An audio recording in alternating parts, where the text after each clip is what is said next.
àti lọ mo dúpẹ́ lọ Koiki mo ṣàdúrà gbogbo yín bá ta ẹ̀ níra níra bẹ́sẹ̀ dúró sí bàbá yìí Ọlọ́run á dúró ti di ayé yìí. Yorùbá nation! Yorùbá nation!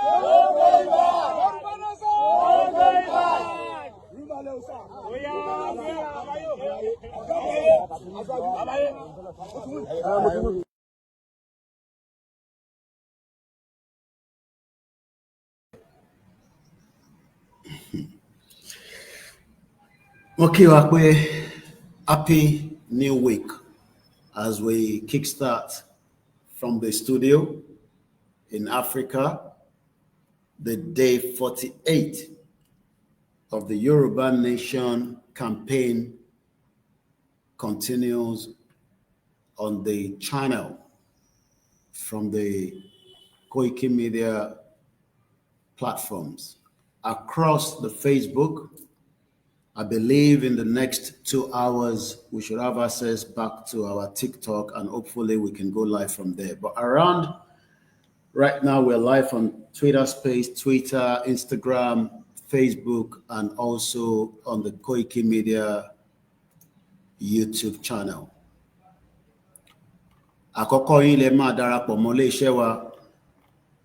You are probably not aware of what we do here, or you are probably aware, but you don't want to be involved for whatever reason known to you. It's okay.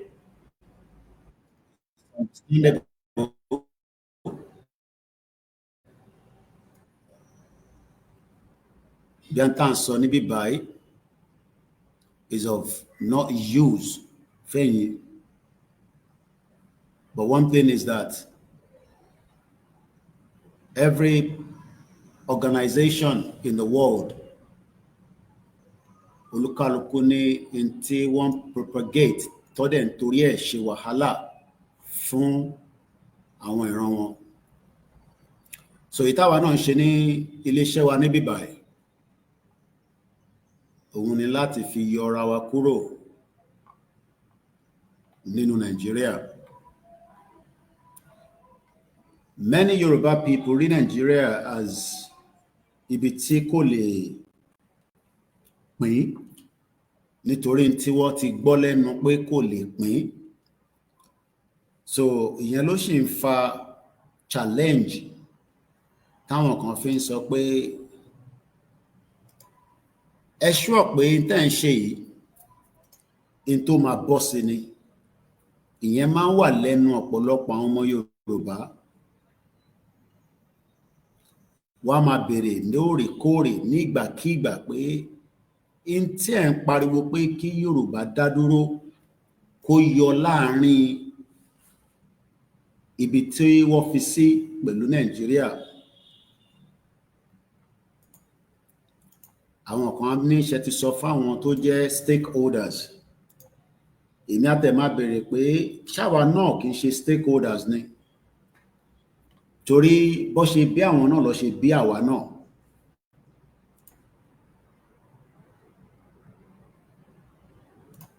So gbogbo wa náà ni stakeholders.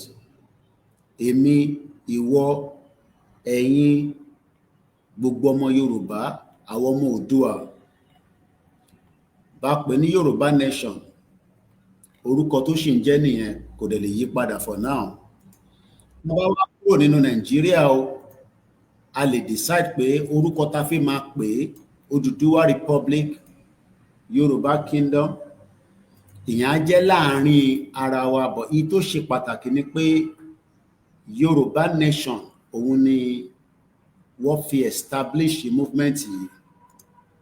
So ẹni tó bá wá ń get confused pẹ̀lú àwọn tó ń sọ̀rọ̀ láwọn bòmíì pé a kì í ṣe ọmọ Yorùbá, ọmọ Odùduwà ni wá, ìgbà èmi á máa bèrè pé ǹjẹ́ àwọn ọba wa méjèèjì tẹ́tẹ́ ń sọ yìí kí ni opinion wọn lórí pé kílẹ̀ Yorùbá dá dúró? Ìjà ti mọ tí wọ́n fẹ́ káwa tí a jẹ́ ọmọ lẹ́yìn wọn ta wá ń jà pé orúkọ kan ló gbọ́dọ̀ jẹ́, orúkọ kan ni kò gbọ́dọ̀ jẹ́. Gbogbo yẹn is just another distraction.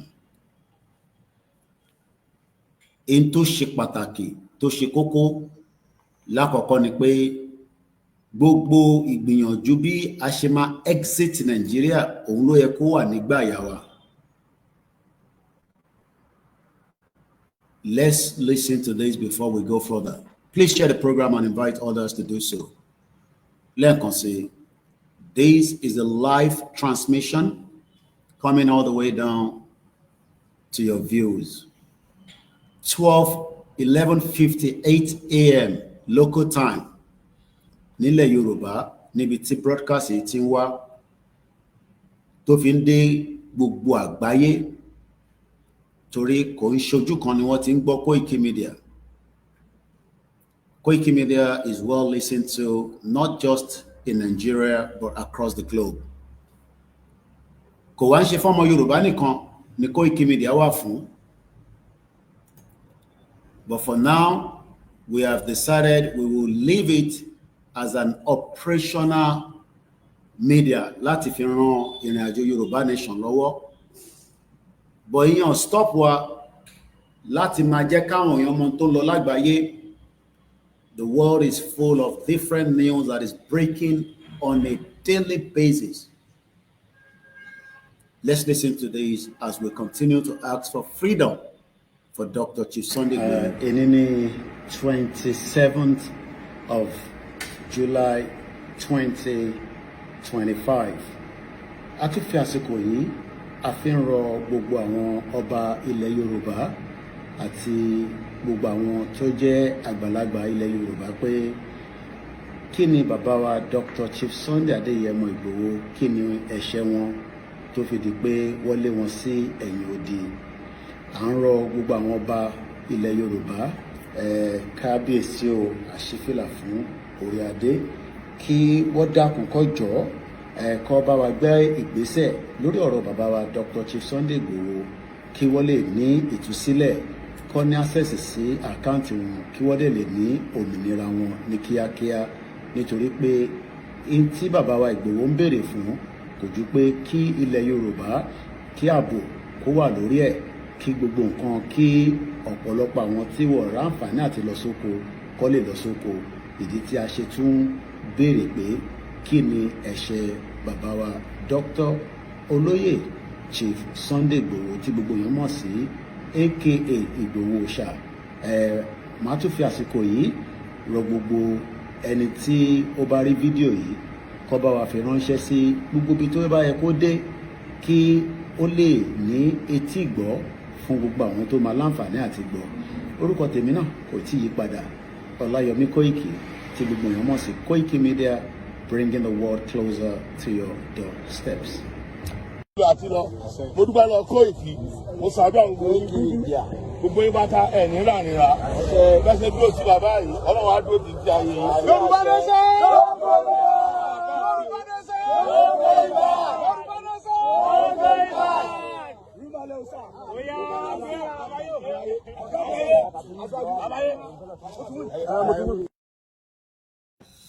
mo kí ẹ̀yin tẹ́tí ń wọlé lórí ìkànnì náà. Mo rí ẹ̀gbọ́n mi, mo láǹfààní àti bá wọn sọ̀rọ̀ nígbà tí mo ń fọnu láàárọ̀ ẹ̀, Richard Alaba. Mo kí yín ẹ kú iṣẹ́, ẹ kú àdúrótì. Mo kí bàbá wa Ládìméjì Oyèyẹmí, thank you so much. Mo kí bàbá wa Àṣà Ọlọ́run Elédùmarè TV. Mo kí bàbá wa Gbàdàmọ́sí Smiler, good morning here from Koikimedia fans. Mo kí bàbá wa Òkègbọ́lá Dámilọ́lá Ẹniọlá Abímbọ́lá ẹni, good morning brother, kudos to your great job. Lẹ́ẹ̀kan sí mo kí Richard Alaba. We spoke together because gbogbo àwọn tí a jọ ń pàdé lórí platform by à ń ṣe ghost. Many of us will eventually níjọ́ kan láìpẹ́ láì jìnnà àáríra wa ní ti sí dáadáa. Mo kí olórí Èkó ní Manchester, mo kí gbogbo àwọn grandma, mo kí àwọn tèkìtì, mo kí ìpínlẹ̀ Ọ̀yọ́, Oǹdó, Ọ̀ṣun, Èkó, Ògùn, títí dé Kwara àti Kogi. Bàbá wa kan pè mí láti Kwara, wọ́n ní ìgbà wo ni olóyè ọmọ Adéyẹmọ ń bọ̀. Mo ní láìpẹ́ láì jìnnà gbogbo ẹ̀ náà á ní solution nígbà tí olóyè màmá wá gbogbo ẹ̀ náà ní the planning. Ilẹ̀ Yorùbá ní Kwara, please do not think otherwise. Ilẹ̀ Yorùbá òun ní Kwara State, and we pray that many of us understand that agenda ó pọ̀ táwọn tó fi gbalẹ̀ wa kò ń ṣe ilẹ̀ nìkan ló fi gbà, wọ́n fi gba èdè kúrò lẹ́nu wa, wọ́n dẹ̀ fi gba àṣà wa, wọ́n dẹ̀ fi make sure pé identity wa ààrí. Mo kí ní gbogbo ìlú Qatar, ìyá wa alálùbáríkà Táíwò Kíkẹ́ Fásánmi. Mo kí brother mi ní Italy, wọ́n ti pè mí láàárọ̀ yìí, Kẹ́hìndé Sàlámì, ọmọ Yorùbá tàtà. Mo kí àwọn tó ń bẹ ní Japan, China, Australia. Mo kí ẹ̀yin tẹ́ ti darapọ̀ mọ́ wa lórí Instagram. Tony Aegis ní Belgium, Mr. Gbenga, Jerusalem OJB.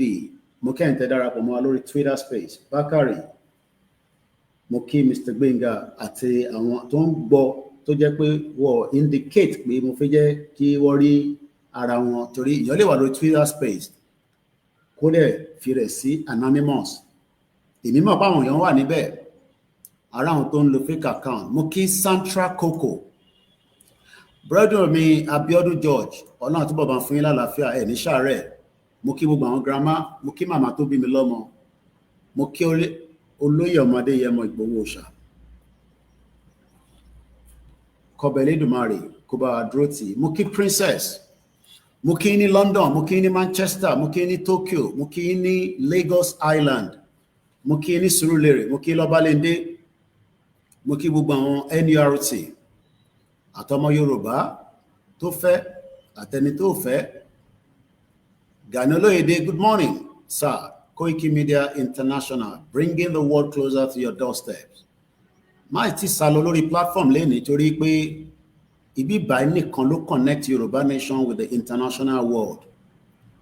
Mẹ́wàá ń ṣẹlẹ̀ láyé, tí wàhálà bá bẹ̀rẹ̀ ìlú máa pè ìlú. As I speak to you right now, I am monitoring the situation in Cambodia. Cambodia. Ìjà ń lọ lọ́wọ́lọ́wọ́ ní axis yẹn as I speak to you right now. Even the chief major general was assassinated. Tíjà bá bẹ̀rẹ̀, it brings a lot. Cambodia ó wà ní Southeast Asia. Lọ́wọ́lọ́wọ́ báyìí, the Secretary of State Ruby Macro ó ti dé Malaysia.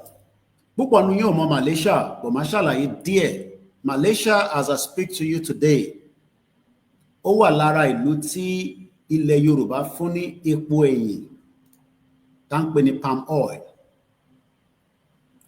And when you talk about Malaysia, a population of 35 million, wọ́n tó lẹ̀ Yorùbá, àìmọye ọmọ Nàìjíríà ló ń gbé níbẹ̀ tó ń kàwé àtàwọn tó ń ṣe oríṣiríṣi wired transfer tó jẹ́ fraud. Tó bá ń sọ̀rọ̀ drugs, àwọn ọmọ Nàìjíríà pọ̀ níbẹ̀. Tó bá ń sọ̀rọ̀ crime, ọmọ Nàìjíríà pọ̀ níbẹ̀. Ibi tí mo mọ̀ dáadáa nítorí ọbàkan mi gbé níbẹ̀. 35.13 million ní population wọn. GDP wọn as of today is $399.7 billion US dollars. So tó bá sọ pé ó fẹ́ Yorùbá country, ó dẹ̀ ń gbàdúrà kó fẹ́ lọ Malaysia, máa rántí pé Kuala Lumpur is just like one of their federal territory and their city. Ẹ̀yà kan làwọn náà.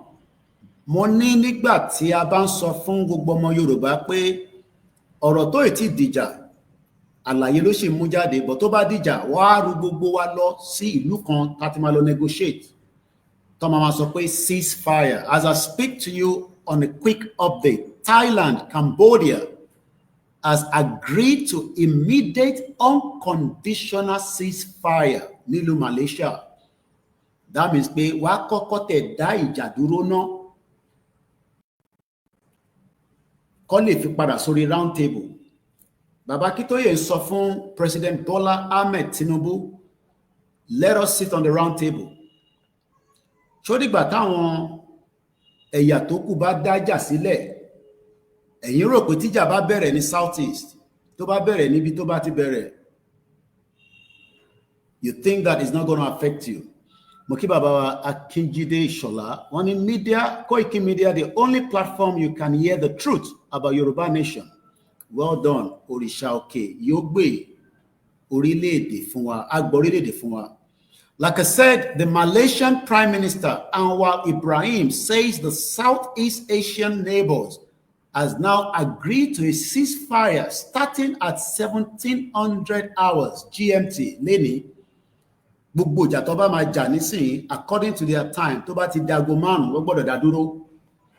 Fáǹfààní ìwọ tó bá mọ̀, àti ní ànílò fídíò, but a máa lo information to relate more newsprint nìkan, because I'm tidy up with pages were. So that is it on the screen there in case to ban doubt it. In taba soni bi bẹ́ẹ̀ náà ló máa rí. Mo kẹ́ èèyàn tẹ́ ń wọlé lọ́tùn lósì. Bẹ́ ṣe ń wọlé, mo kí bàbá wa Ọlánrewájú. Ká túbọ̀ fi the remaining 3 minutes. Ká fi kí yín. Akeno Lawrence, mo kí yín o. Mo kí gbogbo bí tólúkálukú wà tó ti ń hustle láàárọ̀ yìí. Tẹ́ ti ń wá jíjà àti múmu. Inta máa jẹ là ń wá, in tó máa jẹ wá, Ọlọ́run má jẹ́ a rí. Ọlámi Arówólò, mo kí yín ní gbogbo Òkè Ògùn, mo kí gbogbo Koikimedia staff. Mo kí bàbá wa Prophet Ògúndélé, wọ́n ti ṣàdúrà láàárọ̀ yìí, àdúrà túbọ̀ máa gbà. Mo kí Spark Oza, Joseph Boboye, mo kí yín l'Amẹ́ríkà, Canada, Japan. Mo kí àwọn ọmọ Yorùbá tó ń bẹ ní Turkey. Mo kí àwọn ọmọ Yorùbá tó ń bẹ ní North. Ajíbóyè, ẹ káàárọ̀ sà. Ẹ káàbọ̀ sórí ìkànnì wa. Please share the program and invite others to do so. Mo kí bàbá wa Ọláyínká Fọlọ́runṣọ́ or ìyá wa, because I believe that's a female, orí Facebook. Any good morning, sir. Èmi náà kí yín ìyá dáadáa. Kọ́lọ́run jẹ́ kí a máa rọ́wọ́ mú. Obìnrin tó bá wà nílé ọkọ nísìn tọ́kọ bá rọ́wọ́ mú, bí àṣà ìyá wa kan tó send VN sí mi. Ọlọ́run má jẹ́ kíjà máa ṣẹlẹ̀. Peace nílẹ̀ Yorùbá kó tó di pé Britain dé tó da gbogbo ẹ̀rú. Mo kí gbogbo ẹ̀yin bàbá, ẹ̀yin oníṣẹ́ ọwọ́, mechanic, Ọlákúnlé, our own internal staff. Thank you so much. Mo kí Damilare Tunde, good morning. Mo kí ẹ̀yin tẹ́ wà ní United Arab Emirates. Ìyá wa kan pè mí, lára àwọn ìyá wa ní ọdún 10 wọ́n ṣe láǹfààní àti lọ́lé lọ́wọ́ ìyá tó bí wọn. 10 good years. Wọ́n máa bẹ̀rẹ̀ pé kí ló ṣẹlẹ̀? Immigration ìlú tó wà ní. Ìlú tó wà yẹn máa fi bò wọ́n láṣìírí. After 10 years, wọ́n ṣe bá mi sọ̀rọ̀ tán lè ní. Wọ́n náà wọ́n ṣe lọ rí ìyá àwọn tẹ̀, àwọn dúpẹ́ pé àwọn bá nílé pé kò tí kù sáwọn lọ́wọ́. That is what immigration can deal with you. City Boy TV, mo rí ẹ ńbẹ̀. Mo kí gbogbo àwọn governors wa as we continue to call their attention to all the problems happening in Yoruba land. SBG Group, may Almighty Lord bless you and your family. Àlàáfíà làwọn ọmọ Oòduà wà. Mo pè wọ́n láàárọ̀, mo á retí kékeré ń try láti ṣe bí hot chocolate. Mo ṣáà rí tó ti gbé fresh milk jáde. Kọ́bọ̀dì tẹ máa ń rí lẹ́yìn inú kitchen mi yẹn, mo á rí pé mo á sọ pé no, ọmọ kékeré nìyẹn má gùnkè. Pàtẹ́ ẹ̀gbọ́n ẹ̀ wà nílé. Ẹ̀mọ̀ kọ́ ọmọ kékeré á máa dábìrà. They will want to try everything. Mo ní kó lọ pẹ̀ ẹ̀gbọ́n ẹ̀ wà lókè. But they make sure pé yẹn sọ̀kalẹ̀ yẹn wá ní, but I told you. Mo ní ọmọ kékeré máa ń fi gbìyànjú nǹkan ni. A máa fi attempt anything. So àlàáfíà làwọn ọmọ wà. Àlàáfíà ni màmá mi náà wà. G Masun TV, mo kí yín. Wọ́n send àwọn ọmọ wa send fídíò kan sí mi tán náà àwọn ọmọ onítìrì ṣe tó ṣe fídíò gbé sórí TikTok. Wọ́n ní olè, bàbá Kítóyè, Kóìkì olè, Ìgbòho olè. Ẹ má dá wọn lóhùn. Ara ń ta wọn ni. So mo sọ fún àwọn ọmọ mi pé they are irrelevant people. Àtàwọn tó ń bá wọn ṣe mídíà ọ̀dẹ̀ rẹ̀. Àwọn tó tẹ̀ ń ṣe mídíà wọ̀ lè wá sí Áfíríkà débi pọ́ máa wá sílé. Ẹni kí ìjìnlẹ̀ kó ra tíkẹ̀tì kó máa bọ̀ nílé tó sọ pé òun ti gba country. Èmi ò ní èmi ti gba country bọ̀, mo wà ní Jẹ̀bú Òde báyìí. A wà ní Ìbàdàn báyìí, a wà ní Ìlọrin báyìí, ilẹ̀ Yorùbá lè ní wà báyìí. Ṣé máa yẹ kẹ́ni kankan irú àwọn yẹn they are irrelevant in the discussion of Yoruba nation mọ́. at least ẹni tó tẹ̀ sọ pé òun ti gba country ó jẹ́ kó lè defend the country yẹn. Ìjọ tí bàbá Akíntóyè bá ti declare Yorùbá nation èmi ò tún padà sí London mọ́. That is the final straw. London ò sí nínú location mi mọ́. But for now a ṣì máa lọ torí mo ní access láti wọlé, mo ní the visa. So gbogbo àwọn yẹn wọ́n wà relevant. Ọ̀rọ̀ ká jókòó sínú screen ká máa àní kó ẹ sọ fún Ìjìnlẹ̀ Marcus mo challenge kájọ pàdé ní ìlú ẹ̀ níbi tí ìlú ẹ̀ bá jẹ́ máa bá ní ìlú ẹ̀. Kódà tó bá fẹ́ security àwa tó máa fún ní security. A fún ní security kò lè wálé. Tó bá dẹ̀ wálé kò lè lò ju 2 weeks lọ. Torí Turkey ò kí fúnyàn níwèé. Ibi tí mo mọ̀ dáadáa ni. Ìjìnlẹ̀ ọ̀dẹ̀ níwèé. Ìwé tó ní gan sef wọ́n renew ẹ̀ ní every 6 months or every 1 year. Ìyẹn ló wá ń sọ fún yín pé òun ti gba country tó jókòó tí wọ́n náà wá ń gbọ́ pé ó ti gba country. Ṣèbí mi lọ bá ní Turkey. So kábàkàbà ni gbogbo àwọn yẹn wọ̀ relevant. Orí TikTok kọ́ láti fi gba Yorùbá nation. So ẹ má yẹ kí tẹ bá ń rí àwọn fídíò bẹ́ẹ̀ yẹn tẹ́ ń gbọ́ jágbajàgba tó ń sọ ẹ kọ́ gbá wọn sẹ́gbẹ̀ẹ́. Mo kí brother mi Ìjáyà èmi ò fi play audio yẹn bọ́ mọ́ pé ta ló máa dá àwọn local journalist lóhùn àwọn local àwọn tó mọ̀ tó ń lọ lágbàáyé. Ẹ ti mọ̀ rá àwọn tá máa ń sọ yẹn àwọn local tó mọ̀ tó ń lọ lágbàáyé. Èmi tèmi gbé ní London for 27 years kò ń ṣe outside London mo tún gbé inú London capital city bó ṣe wọ́n tó. Owó ilé mi ní London is about almost £2,000 kò tó but tí bá ṣírò gbogbo bills mi mọ́ àwọn yẹn la máa ẹni tó kúrò ní Nàìjíríà ẹlòmíì ò dé north mọ̀mísí mi dé north kó tó travel rí ó dé Zaria ẹlòmíì ò kúrò lágbólé ẹ̀ kò mọ bí ẹ̀pọ̀ ti ṣe rí àwọn yẹn nìyẹn máa bá argue tá a máa fún lésì passport tó gbà kìnnìkan gbogbo yẹn gbẹjagbẹjagba lọ. Àwọn tó wà London gan wọ́n mọ̀ pé wọ́n lè challenge àwọn ṣe wá pè mí kọ́ challenge mi pé passport tẹ́ gbà ó ṣe jẹ́ bàbá Akíntóyè ló ń pè wọ́n lè pé Koiki wọ́n mọ race tó máa bá lẹ́nu mi. Mo kí ìyá mi Táíwò Búsáyọ̀, mo kí ẹ̀gbọ́n mi Amọ́dẹ́májà ẹ má bínú pé mo sí lé happy birthday 60th tí bá wọ London padà màá bá yín àjọṣe fàájì. Mo kí Azeez Bádéṣeré ẹni tó kúrò nínú Nàìjíríà ó ń sọ fún ẹni tó travel pé bákan lọ ṣe passport ọ̀nà kan lọ máa gbà kíní kan. Àwọn tó wà London gan wọn tó bẹ́ẹ̀ ni mo sọ àti náà fi ṣépè mọ́ àdẹ fi máa sọ̀rọ̀ àlùfàǹṣà níbí báyìí tó bẹ́ẹ̀ kọ́ pè mí sórí interview pé ta ló ní kẹ́ lọ ṣe passport. So gbogbo àwọn yẹn they are relevant people. Ìjìnlẹ̀ tó lọ Turkey tó kúrò ní Turkey látijọ́ tó ti wà ń bẹ ẹ bèrè pé lùwò ló lọ lẹ́yìn ìgbà tó ti dé Turkey. So à ń sọ fact a sọ̀rọ̀ illusion ọ̀tọ̀ ní illusion kó máa wo pé ó dà ń pé òrùgbẹ́ ń gbẹ́ omi lórí yẹn tó bá ń rí desert àwọn tó bá ń lọ sọ́nà Libya lọ lè ròyìn fún yín wọ́n máa dàbí pé wọ́n rí omi tó bá ń súnmọ́ á tún máa sún sẹ́yìn tó bá ń súnmọ́ illusion ló máa ń pè. Àwòrán àwọn yẹn lẹ wá ń jókòó lẹ lọ ń gbọ́ program wọn lẹ wá fi divert brain irú àwa báyìí. Èmi tẹ́ pé òyìnbó láwa ń bá sọ̀rọ̀ ní London. Turkey fúnra rẹ̀ gan sẹ̀ ìlú tó ṣàfisílẹ̀ bẹ́ẹ̀. Abátẹ̀ ń sọ country a máa sọ Turkey.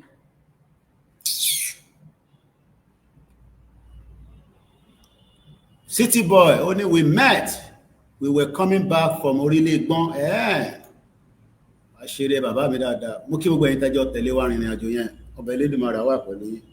Mo kí bàbá mi Jídé Ajíkòbí, bàbá wa Délé mo kí yín. Wọ́n ní Koikimedia well done with your team. The Lord will surely see us through. Amen. Àṣẹ o. Ẹ má tako ẹ̀sẹ̀ lẹ́sìn ẹ̀fẹ̀ sílẹ̀. Everybody ti gbọ́n nísìn.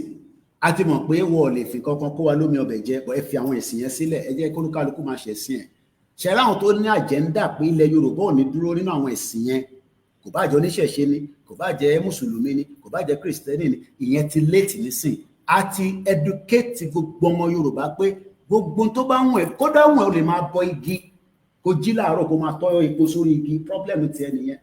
Tó bá wùn ẹ́ o lè tan tùràrí sínú ilé kó máa fin kó tàbẹ́là inú problem ti ẹ nìyẹn. In tó mátà sáwà ni pé kí ìjọba kó ṣiṣẹ́ kó represent ọmọ Yorùbá. That's all. Ó bá máa bọ ọ̀pẹ nínú ilé ẹ problem ti ẹ nìyẹn. but má wá fi problem ti yẹn má fi kó bá ìlú tó bá wà. Even as a ọmọ Yorùbá, ìyẹn ni government ò ní gbà fún ẹ. Government tó ń bọ̀ lọ́jọ́ iwájú. Ẹ bọ̀ pé àwọn mùsùlùmí ẹ fi wọ́n jẹ́ kó olúkálùkù ṣe tó bá fẹ́ ṣe. Ẹ jẹ́ ká kọ́kọ́ lọ straight. Mo ní kò ń ṣàwa nìkan la fẹ́ gba country, kò dẹ̀ ń ṣàwa nìkan ni indigenous people tó ń fìyà jẹ lágbàáyé. Ẹlòmíà ní ṣe ti bá àwa ní kọ́kọ́. We are one out of the many people. Okay, mo send message sí màmá mi. Ẹlòmíì ní sí. Bọ́ bá tẹ̀ ra fóònù fáwọn màmá yín nílé, kò sí internet, kò sí connection. Ibi tèmi wà l'Áfíríkà nísìn, mo ṣì ń bá màmá mi sọ̀rọ̀ ní London. Ti send message padà. Good afternoon. I hope everyone is fine. Same to you. Mo ní happy new week. Wọ́n fi ìyà jẹ látijọ́ tó ti retire. Ìyá mi ò lọ protest kó gbé kábọ̀dì pé wọ́n san pension fáwọn. Kódà kàkà bẹ́ẹ̀ wọ́n tún fún wọn ní extra lé lórí ni. Látijọ́ tí màmá ẹ̀ ti ṣetán ní after 35 years of service. Ǹjẹ́ wọ́n san pension ẹ̀ déédéé? Àbẹ̀ṣẹ̀ ń protest láti gba pension. Ìbéèrè ni mo ń béèrè fẹ́yìn tẹ́ ń defend Nigeria. Mo kí ìyá wa Ọmọlájà. Koiki, we are solidly behind you, especially from Badagry. Bẹ́ẹ̀ ni àdúgbò tó dá níbẹ̀ yẹn, ibi táwọn òyìnbó ṣe jàǹbá gbà kọjá nìyẹn. Point of no return. Mo wá dé door of no return. Mo ṣe ń bọ̀ wá ti rí point of no return yẹn náà. Tíyàn bá dé ibi táwọn òyìnbó gbé àwọn bàbá ńlá wa gbà kọjá tó fi kó wọn lẹ́rú, ìwà tó máa sọ pé ó fẹ́ Nàìjíríà. Ṣérú àwa gan lẹ́yìn ká máa sọ pé a fẹ́ Nàìjíríà? Because understand tán pè ní slave trade. Tó bá mọ tí òyìnbó ṣe ní slave trade, ó tẹni máa sọ̀rọ̀ Nàìjíríà níbi tá sọ̀rọ̀ dé. Bàbá mi Idris, báwo ni UK láàárọ̀ ẹ̀? But it's unfortunate that àwọn èèyàn wa Nàìjíríà fìyà jẹ wá. Nàìjíríà ilẹ̀ tí wọ́n á ní ká dúró lórí torí Tinubu. Mélòó lára Tinubu bó ṣe wà yẹn? Àwa kàn ń gbàdúrà pé k'Ọlọ́run kó lọ́rọ̀ ẹ̀mí ẹ̀. Even though báwọn kan ń gbàdúrà pé tó bá kú kó kú, tó bá kú kò jẹ́ pé problem tó máa tún ṣẹlẹ̀ ní pé ṣe tí màmá bọ́ síbẹ̀ ni ṣé yẹn wá tún wá dá. So better ká ṣe máa rí Tinubu mẹ́ báyìí ká dẹ̀ máa push demand wa. Tinubu ò lè sọ pé tí Koiki ń ṣe ó rọ́ǹgì, òun náà ẹni kò lè issue press statement kó sọ pé tí Koiki ń ṣe tó ń sọ̀rọ̀. Ìbí democracy là ń ṣe, a dẹ̀ ní right láti question ẹ̀, ṣé ìjọba military là ń ṣe ni? So báwo ṣe máa bẹ̀rù Tinubu, ká ní Tinubu president in Nigeria, and then so òun ló máa kọ́ jẹ president ni, but òun ni the last one lágbára Elédùmarè. But ìbẹ̀rù ló ti gbé sí gbogbo ara yín. À ń challenge prime minister wa nísìn tó ṣojú kókó wọ́n ń pààyàn lójoojúmọ́. Mo ń wá Al Jazeera kí n tó wọnú program. Bí kò púpọ̀ nínú ẹ̀mọ́ tó ń lọ níta. Wọ́n jẹ́ kó yé wa pé in tó ń lọ lọ́wọ́lọ́wọ́ ní Palestine ló ń pè ní hunger, ṣé bá lọ́tẹ̀ ṣe sọ́nà mò ń bọ̀ Palestinian hunger genocide ló ń ṣẹlẹ̀ lọ́wọ́lọ́wọ́ báyìí, genocide gidi. Mò ń bọ̀. We are dying. Palestinians slam the word inaction as hunger ravage. Àwọn headline lélẹ̀ kásáré fún yín torí iléeṣẹ́ bíbá ìlú ti máa mọ tó. Sórí tó bá ti mọ tó ń lọ níta, wàá lè mọ̀ pé the world is hypocrite. Ṣekúṣẹyẹ. Àwọn kan fi máa gbádùn, àwọn kan ò gbọdọ̀ jẹ́ kó gbádùn. Àwọn fẹ́ káwa ṣe máa wá sí abroad, káwa máa ṣe wàhálà. Mo kí bàbá mi Clef Wallex. Good afternoon, Mr. Idris. Ẹ ṣé gan ni ìyá wa Táwà Bùsáyọ̀. Ìdòwú Matthew mo kí yín. Púpọ̀ ní yín ìgbà tẹ́ ẹ̀ ráyè gbọ́ news tó ń lọ lágbàáyé ló ṣe máa jókòó sí bíbá ìṣọ́dà ẹ lè máa gbọ́ díẹ̀. Ìyá mi mo dúpẹ́ Rótìmí mo fi tọ̀ọ̀tọ̀ mo fi kí grandma. You sit here, you will know what is happening. 2 days ago, the Guardian newspaper, Israel trying to deflect blame for widespread starvation. Do you know the meaning of starvation? ó ti di 657 days ní 2 days ago. Taba add 2 days more nísìn, ó ti di 659 days of genocide. Israel is starving Palestinians to death. Ó fẹ́ febi pa wọ́n, nígbà tí ebi bá pa yín, kí ló ń ṣe náà Nàìjíríà fẹ́yìn náà? No, ask yourself now, ẹ bira yín, kí ni ìjà tó ń fìyàn jẹ ní Nàìjíríà tó jù láyé? Ebi ni. Palestinian in Israel protest, starvation, genocide. Ẹni tó bá ń febi pa kò ní lè ronú. Ẹni tó bá ti ń febi pa kò ní lè ronú. Bẹ́ẹ̀ni, another 32 were killed yesterday in Zamfara. Out of 50 kidnapped, and only 18 that paid ransom of 1 million were released. Now, and multiply 18 people to someone 1 million. That's 18 million. Wọ́n sọ fún terrorists àdẹ̀nà government tó jẹ́ kó ṣe ààbò fún wa.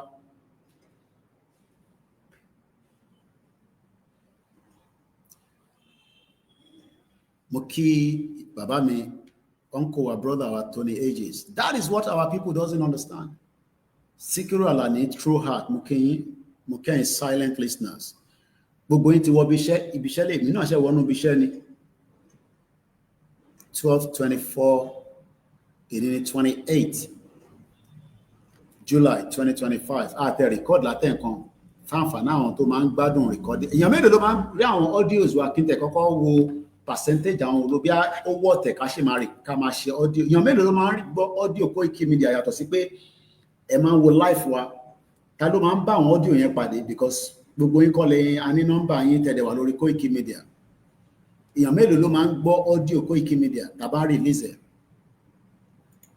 Èèyàn mélòó? Bàbá mi Ọlárẹ̀wájú ní nàwá o. Kò ń ṣàwà nìkan náà febi, wọ́n Israel ń febi pa àwọn Palestinian. Ó fẹ́ pa gbogbo wọn tán pátá kó má sírú wọn mọ́ láyé. Tó possible. Ọ̀dà. Ìyàwó Táwà ní àwọn máa ń bá audio mi pàdé. Bàbá mi Joseph Boboye, Jídé Ajíkòbí, Tony Ages. Èèyàn mélòó ni kò tí ì bá audio mi kankan pàdé tá máa ń release ní bíbá. Ẹ bá mi fi sí comment section pé èmi ò ń gbọ́. Mo kí bàbá mi Babátúndé Ọlátúnjí. Gbogbo ẹ̀tẹ̀ wà lé data wà expensive gan. So bẹ́ ṣe manage tẹ́ ń ra tẹ́ ń bá wa gbọ́ tẹ́ ń share àdúpẹ́ àmọ́ lórí. Mo dẹ̀ ti sọ kò sí jàgídíjàgan mọ́ lórí program. A máa ṣàlàyé tó bá wọn ẹ̀ kó gbọ́. Àwọn tó fẹ́ gbọ́ ti gbọ́. A dẹ̀ lè dúró de everybody ká tó gba country. What is going on in Nigeria and no one is saying anything? In tó ń lọ ní Palestinian, in tó ń lọ ní Nigeria, ó fẹ́ jù bẹ́ẹ̀ lọ, but nítorí pé Palestinian ni wọ́n ṣojúlé gbogbo àwọn mídíà àgbáyé, in tó ń ṣẹlẹ̀ Nigeria kò ṣe máa ròyìn rárá. Tó bá ròyìn tó ń ṣẹlẹ̀ Nigeria fún yàn, tó bá fún ẹni breakdown tó ń lọ ní Nigeria on a daily basis. Mo rí girl kan tó náà ṣẹ̀ṣẹ̀ NYSC tán, orí space, orí X tó ń pè ní Twitter ní Ìbàdàn. Ó ní kù díẹ̀ wọ̀ bá kidnap òun. Mo mọ̀ bí àyàn kan anybody náà ti bá àti náà wọ̀ fi lo video anybody mọ́ ní bíbá, but tẹ́ ẹ bá ti bá pàdé mo mọ̀ bí mo post it if otherwise ẹ bá wa lórí Twitter rí bẹ́ẹ̀. Ó ní kù díẹ̀ wọ̀ bá kidnap òun. Kidnappers wá pọ̀ rẹpẹtẹ. Ìlú tó ò bá dẹ̀ ti sí ààbò, báwo ni ìlú yẹn ṣe fẹ́ gbérí? Ìlú tó ò bá ti sí ààbò, Tony Ages ti confirm ẹ̀ wọ́n náà wọ́n ti rí ní tí mo fẹ́ mọ̀ nìyẹn. Àwọ̀ lè parọ́ níbi ìbàkí la fi parọ́ fún. Iṣẹ́ ti kan tí mo gbà tí bá ti jí, tọ́lọ́run ti jí wa sáyé. Torí tí èèyàn bá ti sùn ó ti dòkú. Spirit á máa travel káàkiri. Àwọn ọ̀tá náà á máa lé spirit yẹn pé wọ́n fẹ́ jẹ́ kó padà sínú body. Bẹ́ẹ̀ ni, wọ́n mọ̀ pé tí body yẹn bá tún dìde láàárọ̀, in tó máa sọ iná ló máa gbẹ́nu lé lórí. Ìyẹn làwọn ọ̀tá náà ṣe ń sáré. Tán sáré lé gbogbo wa. Because tí èèyàn bá sùn, the spirit leaves the body and it moves different places. Wàá máa bá rẹ ní pizza ọ̀ tó ń jẹ McDonald's, ẹlòmíà máa jẹ mọ́ínmọ́ín, ẹlòmíà máa jẹ nǹkan kan. Kódà àwọn èèyàn ti ń jẹun lójú oorun nísìn because lójú ayé wọ̀ ló ń jẹjẹ. Tẹ́lẹ̀ lọ́ máa ní máa jẹun lójú oorun. Ọmọ àwọn èèyàn ń jẹun lójú oorun nísìn. Ní bàbá rí jollof rice, torí chicken, torí ẹran, torí ẹja, torí ẹran ọ̀gbẹ́. Wọ́n dẹ̀ ní wọ́n ń jẹun lójú oorun, ọmọ máa jẹ lé. Tí ó mọ̀ kó tó máa jẹ́ padà sójú ayé kò sóúnjẹ tó máa jẹ. in tó ń ṣẹlẹ̀ lọ́wọ́lọ́wọ́ ní Palestinian nìyẹn. Israel fi pa gbogbo wọn tán níbẹ̀ yẹn, fi pa everybody tán. Ìlú tó bẹ̀rẹ̀ ti di pé wọ́n ọ̀rọ̀ oúnjẹ jẹ, tẹ́ẹ̀lì lọ sóko, ẹ̀rọ oúnjẹ jẹ, economy ò ṣiṣẹ́, government ò subsidize ẹ̀. Èèyàn mélòó ló lè máa dáná oúnjẹ fáwọn èèyàn? Gbogbo tó wà lẹ́mìí Tinubu nísìn, gbogbo tó ń ṣe nísìn kò ju pé 2027 o bó tún ṣe máa já mọ́ òun lọ́wọ́. Ó dẹ̀ kú ọdún kan, ẹ̀kọ́ ẹ̀ lè ka 2027 around February ló máa ń ṣe election. So gbogbo tó kù nísìn pátá kò ju 1 year lọ àti 5 months táwa nú ẹ̀. Ṣé Tinubu lá agenda dáadáa after 2027? Èyí tó ń ṣe lọ́wọ́lọ́wọ́ ṣá agenda tó dáa ló ń ṣe fún wa. Ṣé ló tẹ̀ ń ṣe bíi pé kò kàn wọ́n rárá gbogbo tó ń ṣẹlẹ̀ sílẹ̀ Yorùbá? Ọmọ olódò ọdẹ. Everybody ló ń jẹun lójú oorun nísìnyí o. Opportunity gan ni oúnjẹ tó bá rí lójú oorun lọ́wọ́ yìí. Á jẹ́ nítorí tó bá jójú ayé òró oúnjẹ gidi jẹ. So tó bá tẹ̀ ń rí àmàlà àti ewédú àti gbẹ̀gìrì pẹ̀lú ọbẹ̀ tó dùn dáadáa tó ti dín, àyà jẹ́. Gbogbo ẹni tó bá jẹ́ bàbá mi Babátúndé ni, you're sometimes hilarious but very truthful. Tí bá ṣe comedy èmi náà máa mówó wọlé, but ìtagbédání ọba Elédùmarè kó ṣàjẹ́ ká tètè parí ìtagbédání ká lè padà. Àwa náà ní nǹkan tá a fi ṣe kí nǹkan máa jókòó kí nígbà tí iṣẹ́ pọ̀ tó lù ẹ́ lè ṣe nílẹ̀ Yorùbá, ká tajà ká rajà ká develop ká ṣe business fún ọba díẹ̀ náà. Nítorí Abíọ́lá tó ní ó ní kúnkún sí owó, ó ní àgbàná tó bá wọnú owó òun ibi tó gbà wọlé yẹn kọ́ ló máa gbà jáde, bọ̀ wọ́n máa ṣe exit míì fún. Níbo lòun náà wà lénìí nísìn? Kọ́lọ́n fẹ́ràn kọ́lọ́n bí àmọ̀ bí ọ̀run wà bí òsì, èmi ò débẹ̀ rí, a kò máa ń gbọ́ pé ọ̀run wà ibi kan wà, bọ̀ àṣà ni iṣẹ́ tó ṣe kọ́lọ́n fi yá fi ẹ̀. Torí ti bá ní kọ́lọ́n fọ̀run kẹ nísìn, àmọ́ jàǹbá tóun náà ti ṣe sílẹ̀ Yorùbá kó tó lọ. Ta ló ń pè Àfọlábí? Kí ló ṣẹlẹ̀?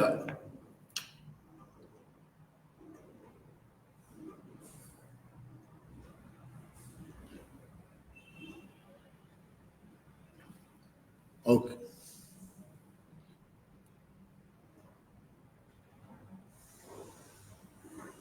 Okay, all right. All right then. Mo wà lórí live lọ́wọ́. Okay, ma check it. Mo wà lórí live. All right. All right, all right.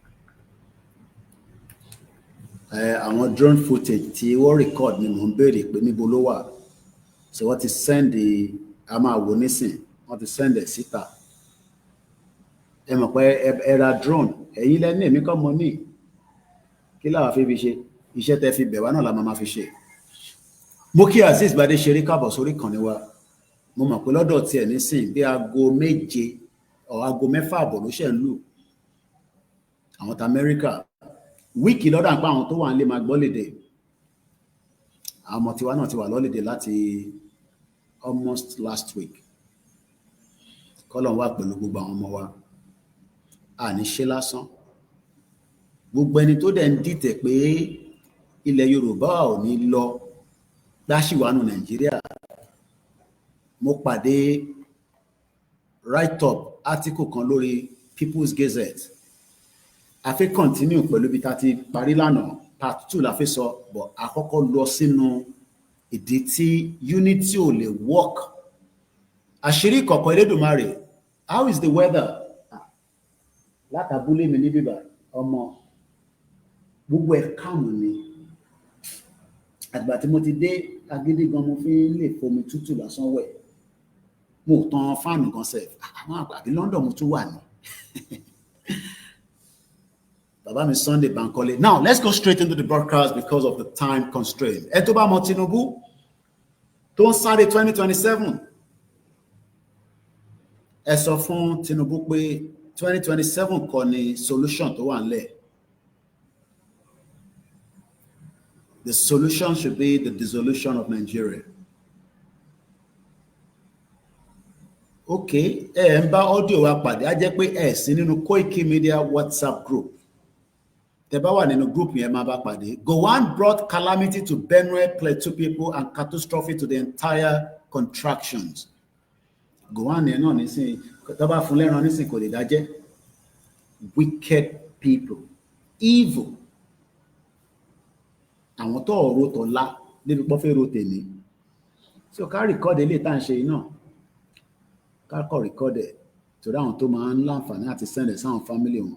Láti iléeṣẹ́ wa ni ẹ ti ń gbóhùn wa tí à ń pè ní Koikimedia. Èdè ló pé day 48 nínú Yoruba Nation Mega Rally tá à ń bá lọ. Bí a tún ṣe bẹ̀rẹ̀ ètò ti ọ̀sán yìí ní aago 12:00. Gbogbo ẹni tó bá ń bá audio wa pàdé, ẹ má fi ṣe tara yín nìkan. Ẹ fi ránṣẹ́ sáwọn ará ilé yín, ẹ fi ránṣẹ́ sọ̀rẹ́ yín, ẹ ránṣẹ́ sí APC, PDP, ADC, gbogbo àwọn political party. Ẹ bá mi fi ránṣẹ́ sáwọn National Union Road Transportation. Ẹ bá mi ránṣẹ́ sáwọn tí wọ́n ń ta ẹran mechanic, gbogbo association, gbogbo ọmọ Yorùbá pátá. Ẹ bá máa fi ránṣẹ́. Mo kí gbogbo wa. Ṣé kí n wá ni? So ẹ jẹ́ ká gbọ́ láti audio mọ̀ kíni tí wọ́n release síta. We have our team that have now worked on some of the drone footage. Níbi tí a ti lọ sí ọ̀dọ̀ Kábíyèsí. Okay, so 2 minutes. So màá ní time láti sáré dìde láṣẹ tí mo fẹ́ ṣe. Ẹ̀yin tẹ́ wà níbí bá àmọ́ bá ṣe máa ṣe má bínú sí wa. So what you're about to watch right now is what they call the drone footage of what played out in Ibadan.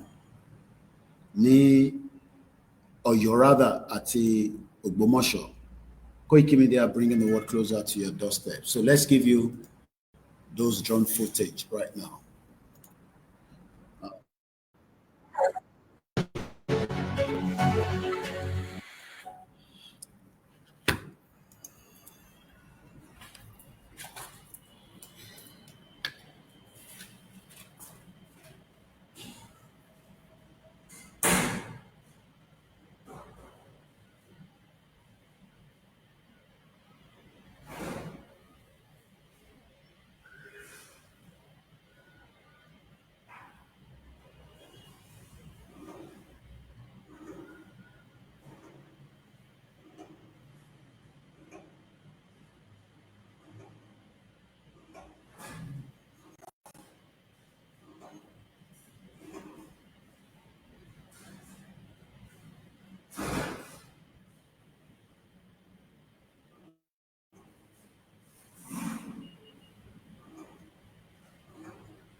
Okay, má bínú ẹ̀yin tẹ́ wà bí a máa fi wọ̀nyí pẹ́sẹ̀pẹ́sẹ̀. So let's just rewind it one more time. That's the drone footage. We will show those of you here as well. If you catch up in case the value rebuy. So I don't know whether you can see it like that. If you can. So that is the drone footage of what happened.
So òun náà lẹ ń wò yẹn lórí screen yìí.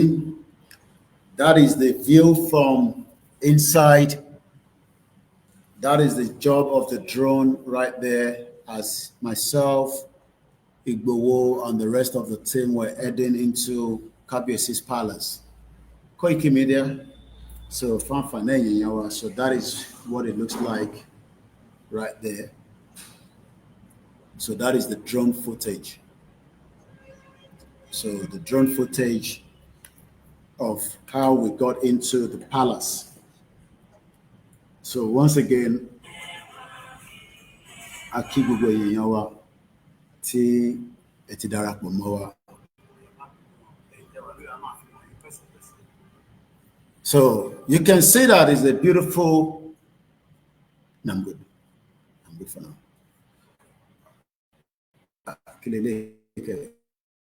No. So kako wole nkan sí ká tó máa tẹ̀síwájú lórí broadcast wa. So that is how Igbowo got into the palace, courtesy of the Koikimedia staff. And you can see the amount of crowd that were trooping in as Igbowo was getting closer to Babalafi's palace. The amazing drone footage that has now been released by the Koikimedia staff. So Moki Gbogbo èèyàn wa lẹ́ẹ̀kan sí.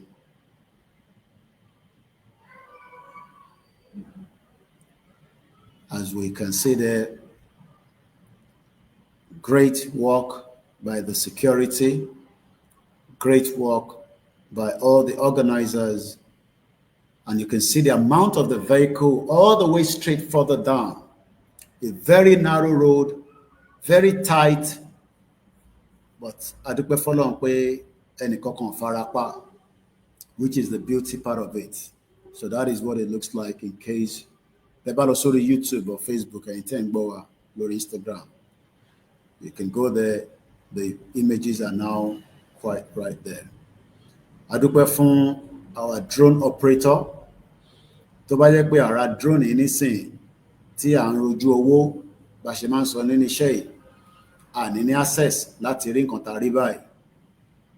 And that is why we say ká invest kí movement yìí kó lè máa project ibi tí a fi submit àwọn video kankan sí ó ti débẹ̀, so that they can see that Igbowo is not a criminal. Ẹni tó bá ṣáà jẹ́ criminal àwọn èèyàn ní wá welcome ẹ̀. Àbí téèyàn bá jẹ́ criminal ṣáwọn èèyàn máa wá welcome ẹ̀? I don't think so. So we're grateful to all the Koikimedia staff for the great job, and as we continue to forge ahead. Now, let's take us to something I picked up in the news. Kó tó di pé màá sọ̀rọ̀ nípa part 2 of reason why Nigeria needs to break. Or should I say, Nigeria needs now the courage. Courage ni ìgbìyànjú. But àwọn èèyàn rò pé because Nigeria is big, it cannot break. They are in their mind. What is the point of big and it cannot even do the needful to our lives? Call down some of what I've opened to reduce the pressure on the stream. Gbogbo ẹni tó bá fẹ́ wo fídíò yẹn ta show ẹ lọ sórí channel wa ẹ bá pàdé níbẹ̀. 12:42 p.m. local time from Yoruba land in Africa. Now, mo kọ́kọ́ fẹ́ gbé yín lọ sọ́dọ̀ àwọn UNPO. I picked up this on their Twitter handle, X. It was posted 3 hours ago. And it says, and I quote, on the 12th of June 2025, Nigerian president posthumously pardon Ken Saro-Wiwa and the Ogoni 9 that were executed in 1995 by the late Monster Abacha. How many of you remember Ogoni? Yet, Bashin Soroleni, justice remained elusive. Kò ń ṣe Amnesty International ló post eléyìí because tá bá ń sọ̀rọ̀ fáwọn èèyàn wa pé UNPO is an organization that has gbogbo tó máa fi ran indigenous people lọ́wọ́, but sẹ́ni tó kúrò nínú abúlé ẹ̀ tó tẹ̀ mọ́ tán pé UNPO tó jẹ́ pé local champion ni, báwo ló ṣe fẹ́ ní understanding tó fi máa bá ẹni tó ní international level of ẹni tó ń lọ lágbàáyé. Wọ́n post eléyìí ní 3 hours ago lẹ́ni ní o èní 28. So tá bá ń reference sí UNPO all the time ṣe lè lómi àmà bèrè pé àwọn oní UNPO àwọn oní UNPO. The same UNPO question ní Tinubu okay a ti gbọ́ o ti pardon Ken Saro-Wiwa but kò tí sí justice. Ẹ̀yin wá náà ń wá justice fáwọn kan nínú Nàìjíríà. Àwọn tó pa ní 1995 tí Abacha ní kó lọ execute torí pé wọ́n ń béèrè fẹ́tọ̀ wọn. Ṣé báwọn lọ nílẹ̀ àwọn Ògbóni ṣé báwọn lọ nílẹ̀. Àwọn ṣẹ́ẹ̀lì wọ́n ń gbọ́n epo bẹ̀ mú wọ́n ń gbọ́n epo bẹ̀ mú wọ́n mú epo yẹn wọ́n mú wọ́n destroy gbogbo in tó ń jẹ́ wọ́n pẹja níbẹ̀ yẹn kò sí mọ́ nísìn. And Ogoni is also part of the UNPO because àwọn náà wà lára àwọn tó ń béèrè fẹ́tọ̀ wọn lábẹ́ UNPO. Àwọn wo ló ń pè ní Ogoni? The Ogoni are also ethnic group and linguistic group residing in Niger Delta region of southern Nigeria, specifically in Rivers State. So I sometimes wonder, irú ẹ̀dá wo ni àwa ọmọ Yorùbá tó yẹ pé ó dìgbà tí kíní yẹn bá di gbàs tó di gbòs tó di wàhálà sí wa lọ́rùn la máa tó fẹ́ dìde.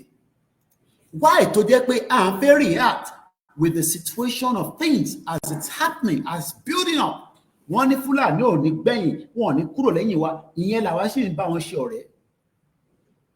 The Ogoni are ethnic group and linguistic group residing in the Niger Delta region of the southern Nigeria, specifically in Rivers State. They are known for their distinct culture and language. Distinct culture and language, and for their long-standing struggle against environmental pollution caused by oil exploration in their homeland, often referred to as Ogoni land. Kí ló ń ṣẹlẹ̀ nílẹ̀ Yorùbá náà lénìí? Ṣebí àìsùn àìwo táwọn Fúlàní ń ṣe jàǹbá fún wa. So tá bá ń sọ̀rọ̀ níbí báyìí, we are not the only one. Mo kí our Stella. Ẹ má bínú ànílè máa tún dárúkọ mọ́ because a ti ń recording tá à ń gbé jáde. So mo kí gbogbo ẹ̀yin tẹ́ ń darapọ̀ mọ́ wa. So anytime we are here and we are explaining tá à ń ṣàlàyé back to back, tá dẹ̀ ń reference sí pé in tó ń ṣẹlẹ̀ yìí àwa nìkan kọ́ ló ń ṣẹlẹ̀ sí. Ògbóni náà wà lára àwọn tó lọ register ara wọn sí UNPO láti lè lọ rí ààbò pé ó dá ní gọ́ọ̀mẹ̀ntì Nàìjíríà ò bá fáwọn ní ààbò táwọn fẹ́. Wọ́n fún wọn láàbò lọ́pàá àwọn èèyàn wọn ní 1995. Fún wọn tó ń sọ pé ó fẹ́ Yorùbá nation, Tinubu máa fún wa láàbò. Ogoni people ran into the UNPO láti 1993 ni wọ́n ti register sábẹ́ UNPO. Ìyàtọ̀ tó jẹ́ tiwa ni pé Ọlọ́run fi talent gbé Yorùbá nation movement débi tó dé ni kó tó di pé àwọn kan fẹ́ dàrú táwọn kan náà ti gba country ọjọ́ kò sórí social media àwọn ti gba country àwọn tó ní làákàyè àwọn tó ní number 6 àwọn náà wá sọ pé àti gba country ẹ máa jó ẹ máa yọ̀. Gbogbo population Ogoni is a right for them to be a country of their own. Ìlú tó wọn wà láyé àwọn tẹ̀ tún pọ̀ díẹ̀ 832,000. they are also a member of the UNPO. Láti 1993 làwọn ti wà nínú UNPO. So that means pé wọ́n ti wà nínú UNPO kó tó pa Ken Saro-Wiwa ní 1995. But ṣé mọ̀ pé ìran ọ̀tọ̀ọ̀tọ̀ lọ́lọ́run dá, bọ́lọ́run ṣe dá wa, àwa wà active. And that is why we are able to get to where we are. Ibi táwa dé nísìn, àwọn kan fẹ́ yẹ kó takú síbẹ̀, wá máa wá béèrè àwọn ọ̀rọ̀ òpònú ọ̀dẹ̀, àwọn ọ̀rọ̀ tí kò ṣe máa gbọ́ lẹ́nu ọmọ Yorùbá, ìyẹn máa tẹ̀ béèrè pé ṣáwọn ilé kàwé.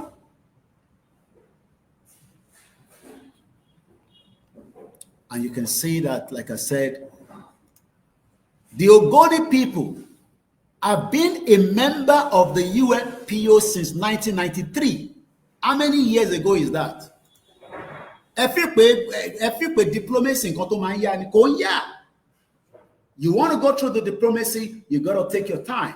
Wàá máa engage, wàá máa dialogue, even sometimes with your enemies. O kò gbọdọ̀ compromise ni, that is all. Kábíyèsí bàbá Olúgbọ́n ní Kóìkì àwa fẹ́ Tinubu tuntun, àwọn làwọn sọ yẹn, kò ń ṣe bàbá Akíntóyè náà. Ṣé bàbá Akíntóyè ló sọ pé àwọn fẹ́ election 2027? Bàbá Olúgbọ́n ní right láti sọ pé Tinubu ọmọ wa ní àwa máa ṣọdún mẹ́jọ, but in tí wọ́n dá wa lóhùn ni pé ṣé tó bá ṣọdún mẹ́jọ yẹn, ṣé láàrin ẹ̀ ní Tinubu máa fún wa ní Yorùbá nation àbó máa dá padà fún Fúlàní? Torí ó wà lára topic tí mo fẹ́ mú jáde ní ọ̀sán yìí. Bàbá wa Idris, the fools are looking for justice for Mohbad, àwọn jobless youth. Work proud in the Ken Saro-Wiwa. Ẹ̀mọ̀ tó ń pè ní Ken Saro-Wiwa. Wọ́n ní Pope tìjọ́ náà lọ́hùn bẹ Abacha pé má ṣe bẹ́ẹ̀. Apá. The same àwọn ọmọ Abacha ní Délé Momodu ní ká forgive. Ṣẹ̀rí ilé ayé nígbà táwọn ń jẹ́ tọ̀ìtọ̀ì. Ẹ wá ní kí Délé Momodu wá bá yín jà fún Yorùbá nation. Kí ni kan pẹ̀lú Yorùbá nation? Ó sọ fún yín pé òun fẹ́ Yorùbá nation ni. Distractors of many people that have nothing to offer than to pull down the movement. Wọ́n wá rí pé movement eléyìí organic ni. Ta ni Kóìkì? Níbo ni irun? Níbo lélẹ̀ tí wá? Àwọn ọmọ Ìgbò ni. Ìyẹn ni Adéyínká grandson. Ìyẹn ló kọ́kọ́ gbé jáde. Because wọ́n mọ̀ pé ẹni tó dúró tí ìran ẹ̀ lórí media, wọ́n dẹ̀ mọ̀ pé media powerful tools ni. Ẹlòmí ò gbọ́ nísìnyí, kò gbọ́ rí bí ó ṣe kọ́kọ́ máa gbọ́ pé àṣẹ àwọn Ògbóni tẹ̀ register before Yorùbá nation. Kí ló dé tí wọn ò ṣe wá rìn bí tiwa? Ìyẹn lẹ́ẹ̀kẹ́ máa béèrè. Ògbóni land, àwọn Ògbóni people, they are registered under the UNPO láti 1993. Àwa aláṣẹ ń sọ fún gbogbo èèyàn nísìn pé àwọn Ògbóni náà wà níbẹ̀ o. They are registered. Kí ló lọ register fún? Nítorí pé wọ́n rẹ́ wọn jẹ. The UNPO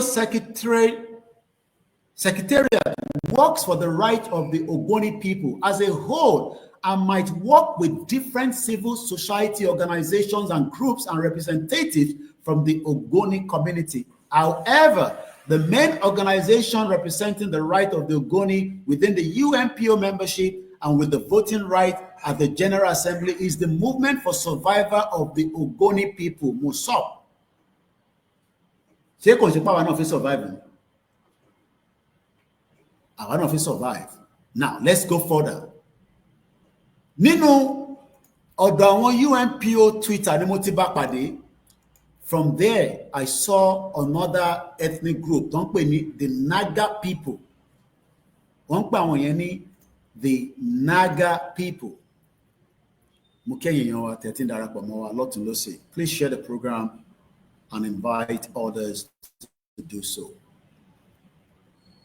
UNPO stand for Unrepresented Nations and Peoples Organization. Àwọn Naga people yẹn, NAGA, Nagas, are various Tibeto-Burman ethnic groups native to northeast India and the northwest Myanmar. The groups have similar cultures and traditions. Mo ní Britain, ìdí Britain ìdásílẹ̀, àfi káwọn alálẹ̀ forgive wọn for the crime they've committed across the globe, to make great impact on the lives of the people up to date. Ká tẹ̀síwájú ní kíákíá. So you can see there, that is the picture of Ken Saro-Wiwa and the Ogoni 9, a legacy beyond pardon. Tinubu tẹ bá wa wá, ta ló pa Ken Saro-Wiwa? Ní kókó pardon ẹ̀, ta ló pa? Torí kò ṣẹ̀tẹ́lẹ̀ náà anyway. A mọ̀ pé ìwọ kọ́ ló pa, but ǹjẹ́ ti gbé investigate, ǹjẹ́ ti gbé ẹ ti set up committee. Nísìnyí mo ṣe wá realize pé when I got to UK in 1998, màmá wo nígbà tó bá ń sọ news, wọ́n ní wọ́n sentence bàbá 79 years old sí prison. Màmá máa wonder pé wọ́n ní because ó ti commit crime yẹn ní láti 1970 something, láti 1980 something. Ọwọ́ ṣẹ̀ wá tẹ̀, wọ́n ṣẹ̀ wá sentence. Ken Saro-Wiwa, a former UNPO presidency member, led a courageous campaign for environment. So that means pé gbogbo time táwa expect pé Nigeria máa work. Ken Saro-Wiwa ti lọ report rẹ̀ fún UNPO. Can you see life? Ṣé bí wọ́n ṣe divert attention tiwa? Àwa expect pé Nigeria máa work. Ken Saro-Wiwa ti wà as a member, kódà wọ́n ló jẹ́ president, a former UNPO presidency member. Òun ni picture táwọn wò pẹ̀lú àwọn òyìnbó. Ìgbà yẹn làwọn rò pé MKO is our man o, MKO is our man o. Àṣẹ Fúlàní ń dẹ gbogbo wa, Ìgbò ń dẹ wa, àwọn méjèèjì ń wò wá, ẹ̀yin fẹ́ gbé MKO wá. Ṣé bẹ́ẹ̀ náà lẹ sọ pé MKO bá bàbá wó lọ́wọ́ ọjà? Ṣé MKO wá jẹ́yàn gidi? Àwọn wá bá wa tackle MKO. Whereas ní 1993, bá ṣe gbọ́ ni Ken Saro-Wiwa ti lọ rìpọ́tà rẹ̀ àtàwọn aráàlú ẹ̀ for the injustice. So àwọn tí mọ̀ pé injustice ti wà tipẹ́. But ohun Ọlọ́run pé ó ṣe ìyá wa náà ni. Because tí bá wo 1993, I was probably in GSS 2, if I'm right. Be a GS2 or GS3. When even Somaliland are at the verge of being recognized after many years of registering with UNPO. Àdẹ̀tí ríru tí ó ti tara UNPO the country, East Timor.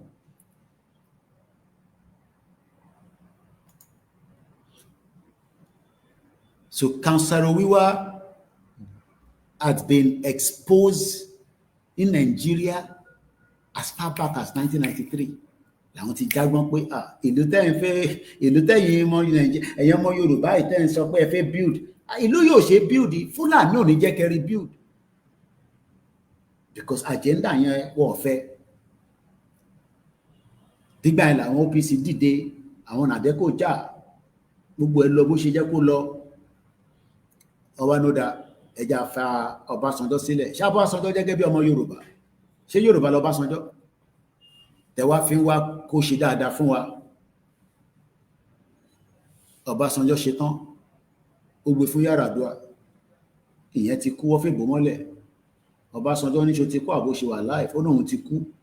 Kí ló wá sọ fún àpò ti kú ká gbé fún Jonathan. Àwọn Fúlàní ò fi jẹ́ kó gbé fún Jonathan. Eventually pressure wà, wọ́n gbé fún Jonathan. Ìyẹn ní òun ọ̀rá, ó náà wọ́n wọ bàtà nígbà tó wọ́n kékeré, ó náà máa ń fẹsẹ̀ rìn bí ẹṣin oníwòlímọ̀ káàkiri ni. Ó mọ̀ tí ju kí ló dálẹ̀ lọ, kò mọ̀ tó ń ṣẹlẹ̀ ní presidency. Ó kọ́kọ́ ṣe wọ̀nba tí táàmù Jonathan yẹn, ó ṣẹ̀ wá wọlé, ó tún wá ṣe míì. Ó ṣe 4 years. Ó fi padà wá báyìí lọ ní Jonathan yìí tó ṣe yẹn tó. Agbára ò gbọdọ̀ wà ládùúgbò tí yẹn. Yorùbá gan tó yẹ kó gbàgbára ò gbàgbára, ìwọ kò lọ́kì ni, kò ń ṣe ìwọ gan ló yẹ ká lò fún the system is so corrupt that ó dìgbà nísìnyí la ṣe wá play back pé Tinubu wá ní tó máa ṣẹlẹ̀ ni pé òun á bá wọn síìtì Jonathan, òun á bá wọn síìtẹ̀, òun náà wá darapọ̀ mọ́ wọn, ó wá ta ìran ẹ̀. bí kàkà kí kinní kan máa kàkà kí sèse má ṣe àfipàwàdà ni. Eventually Tinubu sold Buhari to Yoruba people torí ambition tiẹ̀. He sold us to Buhari even though hold on.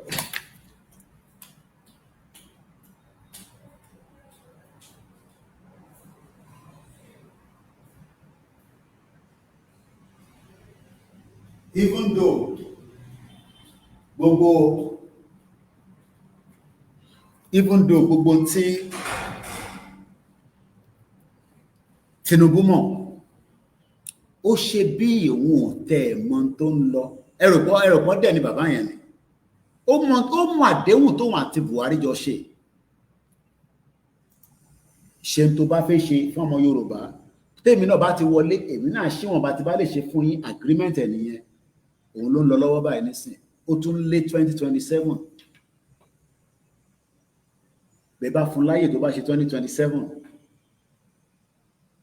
tó bá garanti pé òun máa fún yín restructure tó bá fún yín kọ́ tó bá garanti pé òun máa dá padà sí south west tó bá dá padà ńkọ́.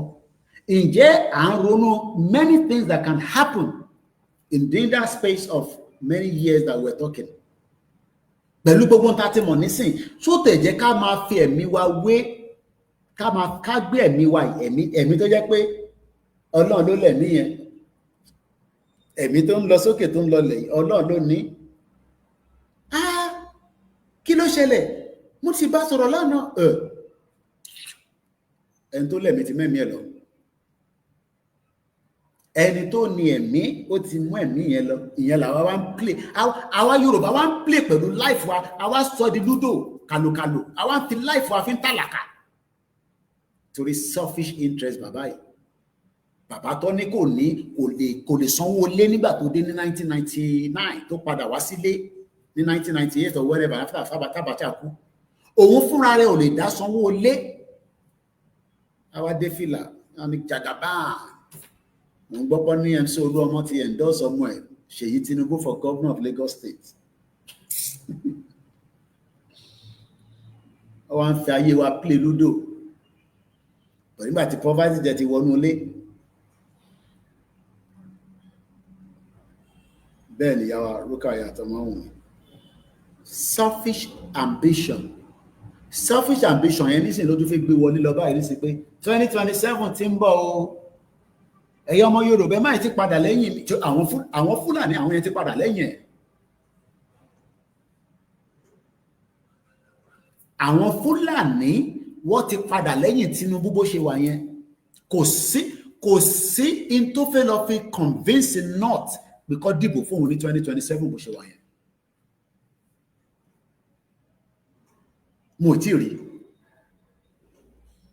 Mo ti mọ strategy tó fẹ́ lò pé ní North wọ́n máa dìbò fún Tinubu torí àwọn ìyẹn ò dàbí àwa Ọlọ́run dá wa àwa máa ń tètè ní a máa ní sentiment tó pọ̀ jù Buhari tó ó pàdògán ó pa Alhaji Fatai ó wá kú tán wọ́n ní tó lóye sọ ti pọ̀ jù ṣẹ̀rí mo ní Babangida bó ṣe wà yẹn nísìn tí Babangida bá kú láàárọ̀ yìí nísìn ìgbà tó kú kọ́ tó bá kú láàárọ̀ yìí nísìn tí bá jáde nísìn tí bá ní Babangida àkútúkú ẹ̀ lọ́rùn wá ní Koiki ò bá má ṣe bẹ́ẹ̀ wọ́n ti gbàgbé tí Babangida ṣe fún ìran wa wọ́n ti gbàgbé jàǹbá tí Babangida ṣe sílẹ̀ Yorùbá wọ́n rántí yẹn mọ́. Very confused people we are sometimes but àwọn málà tó ń pè ní Fúlàní Gàmbàrí làwọn ní tó bá ti wà ní mọ́ṣáláṣí níjọ́ Friday tó bá ti ní ìzọbé yẹn ló máa gbé títí dìgbà tí election máa fi dé àwọn yóò padà ọmọ Yorùbá ló fẹ́ mọ kúlẹ̀kúlẹ̀ gbogbo ẹ̀. And let's take you straight now to where I want us to start. So àti fún yín ní background ògo ni pé 1993 ni wọ́n ti di member UNPO àwa ṣe di member ní 2019 and diplomacy on ìwọ náà calculate 1993 till date how many years is that? wọ́n sì wà níbi tó wà. Justice rí wọ̀ fún wọn. Ojú kan ló wà. Wọ́n lọ síwájú, wọ́n lọ sẹ́yìn, but wọ́n push.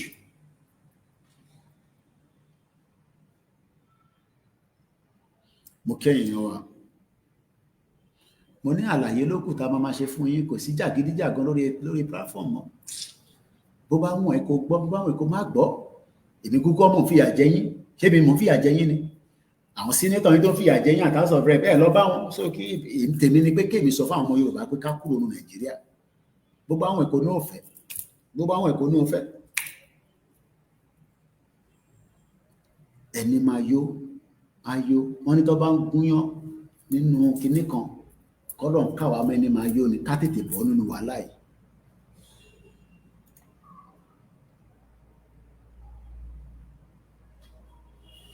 In tó bá tẹ̀ jẹ́ ní fìlà yẹn, problem tí ẹ tẹ̀ nìyẹn. Kò bá jẹ́ ejò ní orí fìlà tó ń dé sórí, kò bá jẹ́ apẹja ní ìyà tó ń fi àwa jẹ làwa ń béèrè lọ́wọ́. A ṣe lè sọ pé ọmọ Yorùbá ni president, kò sáàbò, ìyà ń jẹ wá, kò síṣẹ́, gbogbo ẹ lọ báwo olúkálukú wá ń ṣe bàlàbòlò fọ́dún mẹ́ta, ààrẹ ojútùú ẹ̀. Now, mo bá kíní ìpàdé. I don't know what your own takes are. Àwọn ọmọ Igbo fárígá o. Àwọn ọmọ Igbo fárígá. Wọ́n ní, hey, Ohanaeze condemns the bill to elevate Ooni of Ife and Sultan of Sokoto. Mo ní, Sherry, the fact that we are not one yẹn, ó máa mú oríṣiríṣi nǹkan wọlé. Until we leave Nigeria, we will not have Igbos telling us what would happen on our land and vice versa. When I saw this, mo kàn ní pick up flashes ojú yín náà ni. Kò wá ń ṣe Ohanaeze nìkan, Hausa people gan sọ pé ọmọ àwọn ọgbà. The question now is, ṣé a kò máa parọ́ fúnra wa pé we are one, but knowing fully well that we are not one? Mo fẹ́ mú táwọn Hausa náà wá fún yín. Bí Ohanaeze ṣe ń sọ pé àwọn ọgbà, àwọn Hausa náà sọ pé àwọn reject bill yẹn because àwọn náà ti gbọ́n nísìn, even though it will take them years and decades kó tó overrun àwọn Fúlàní, torí Fúlàní ti pa àwọn yẹn dànù láti 1806. Ọ̀wọ́ ṣà ń gbìyànjú, wọ́n ta díẹ̀díẹ̀, wọ́n ta yò díẹ̀díẹ̀. Can you see the headline? Hausa people reject bill elevating only Sultan and Ooni of Ife. It shows that this country is not one, and it will never be one. Hausa people reject the bill elevating only Ooni. Kàkà ní kíákíá torí ibi tí mo ṣe fẹ́ lọ, and I want to stick to 2 hours in the broadcast, and I've already done 1 hour 14 minutes. The Hausa people, joined by the concerned voice from across Nigeria, firmly reject the recent bill passed for second reading by the Nigerian Senate, which seeks to establish a National Council of Traditional Rulers, name only the Sultan of Sokoto and the Ooni of Ife as permanent co-chairman. This bill is ethnically biased, historically misleading, and constitutionally indefensible. Nigeria is not a two-ethnic federation of Fulani and Yoruba. It is a multi-ethnic republic where equal representation, historical truth, and federal character must be respected. The Sultan of Sokoto is a religious leader, not a traditional ruler in the cultural sense. The Sultan of Sokoto is officially recognized as the Saki Musulumi, leader of Muslims, not as a traditional king in the ethnic or cultural sense. His authority centers around declaring moon sighting of Ramadan and Eid, representing Islamic religious interest nationality, acting as a patron of Miyati Allah and a Fulani cultural organization. Ṣẹ̀rípa Hausa clear ní sí pé ṣẹ̀rípa mo sọ fún yín ní òru èní program tí mo ṣe lóru mọ́jú yìí pé Sultan of Sokoto ọmọ Usman of Danfodio ni tí wọ́n ṣàn wá láti Senegal, wọn ní ilẹ̀ Gobe ni wọ́n bí Usman Danfodio sí. Gobe yẹn ni wọ́n ń pè ní Sokoto lẹ́nìí. Kò dẹ̀ sí nǹkan tó ń jẹ́ ilẹ̀ Haúsá mọ́. Hausa kingdom was a fight by the Fulani tó jagbà mọ́ wọn lọ́wọ́. Ìtàn ń bọ̀ wá ṣe ní máa yín mú tó sọ pé kò pọ̀n ẹ́. Ó ń bọ̀ ni. But àwọn ò gbọ́dọ̀ dúró de púpọ̀ nu yín. Tí tá bá dúró de púpọ̀ nu yín ẹ̀yin tẹ́ ní understanding. By that time, ìwọ gan wà kọ́ àwọn awọ́ṣokò. Ó ní lè ṣẹ̀ṣẹ̀ ṣe débi kó fẹ́ lọ sí church. Wàá pa gbogbo church rẹ̀. His legitimacy is thus religious and Fulani specific, not cultural or ethnic. It does not represent the Hausa people. Hausa ti gbóhùn sókè pé Fulani tó jẹ́ ọmọ Sultan of Sokoto kò represent àwọn. This is why we are saying that this country called Nigeria, it is now time to have the courage to divide it. Kò ń ṣe Yorùbá ló máa dájà sílẹ̀. Hausa máa dá wàhálà sílẹ̀ ìgbà tó máa ṣẹlẹ̀ lólúkálùkù mọ̀. The Hausa people, not the broader traditional institution of northern Nigeria, but Sultan himself openly declared, I am Fulani true and true. If there is life after death, I will choose to return as Fulani. Only Sultan of Sokoto ní tóun bá tún máa tún ayé wá, Fulani ni kóun jẹ́. Ìyẹn ni wọ́n wá fi ń ṣeré. La fin tàfàlà. Ó ti fẹ́ bẹ̀rẹ̀ big brother bí. Ẹ pẹ̀lẹ́ ti yín o. Ibi tẹ́ máa náwó sí nísìnyí wọ́n ti gbé jáde báyìí. Àwọn ọmọ dem àwọn ọmọ tó kọ́ mú síta. Mo ti rí wọn. Distraction.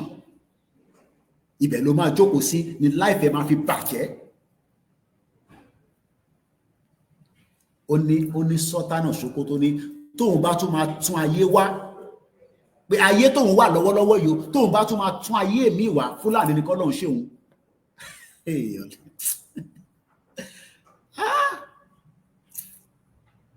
Ìyẹn làwọn kan máa ń jà à ń ṣe Yorùbá nation Odùduwà republic ní wá ṣe rí pé àmọ́ priority wa. Bàbá wa Babátúndé ní the proposed bill is meant to bring us together as one. What has Oriade got to do with jihadists? Èyí lẹ́sọ̀ yẹn o. Usman Dan Fodios, a mere Muslim leader, the type that practice in Afghanistan. Ẹlòmíì ò mọ bí ìdí tẹ́ dárúkọ yẹn Afghanistan, Pakistan. Wọ́n ò mọ ibi tó ń jẹ́ bẹ́ẹ̀ o, Iran. Ẹlòmíì ní ṣe bó ṣe ń gbọ́ Iran tó jẹ́ Mùsùlùmí ní etí ẹ̀. Internal etí à máa lọ báyìí. Kò mọ̀rọ̀ ẹ̀sìn tó ń ṣe níbẹ̀ yẹn. Kò mọ̀rọ̀ ẹ̀sìn tó ń ṣe ní Afghanistan. Bó tó bá wà lórí platform yìí. Mo ní èmi ni máa yọ Nàìjíríà kúrò lẹ́mìí ẹ̀. Ṣorí Nàìjíríà tó ṣe lọ́ọ̀bù yẹn máa yọ kúrò lẹ́mìí ẹ̀. Mo kí gbogbo ẹ̀yin girama. À ń sọ̀rọ̀ kílẹ̀ Yorùbá dúró.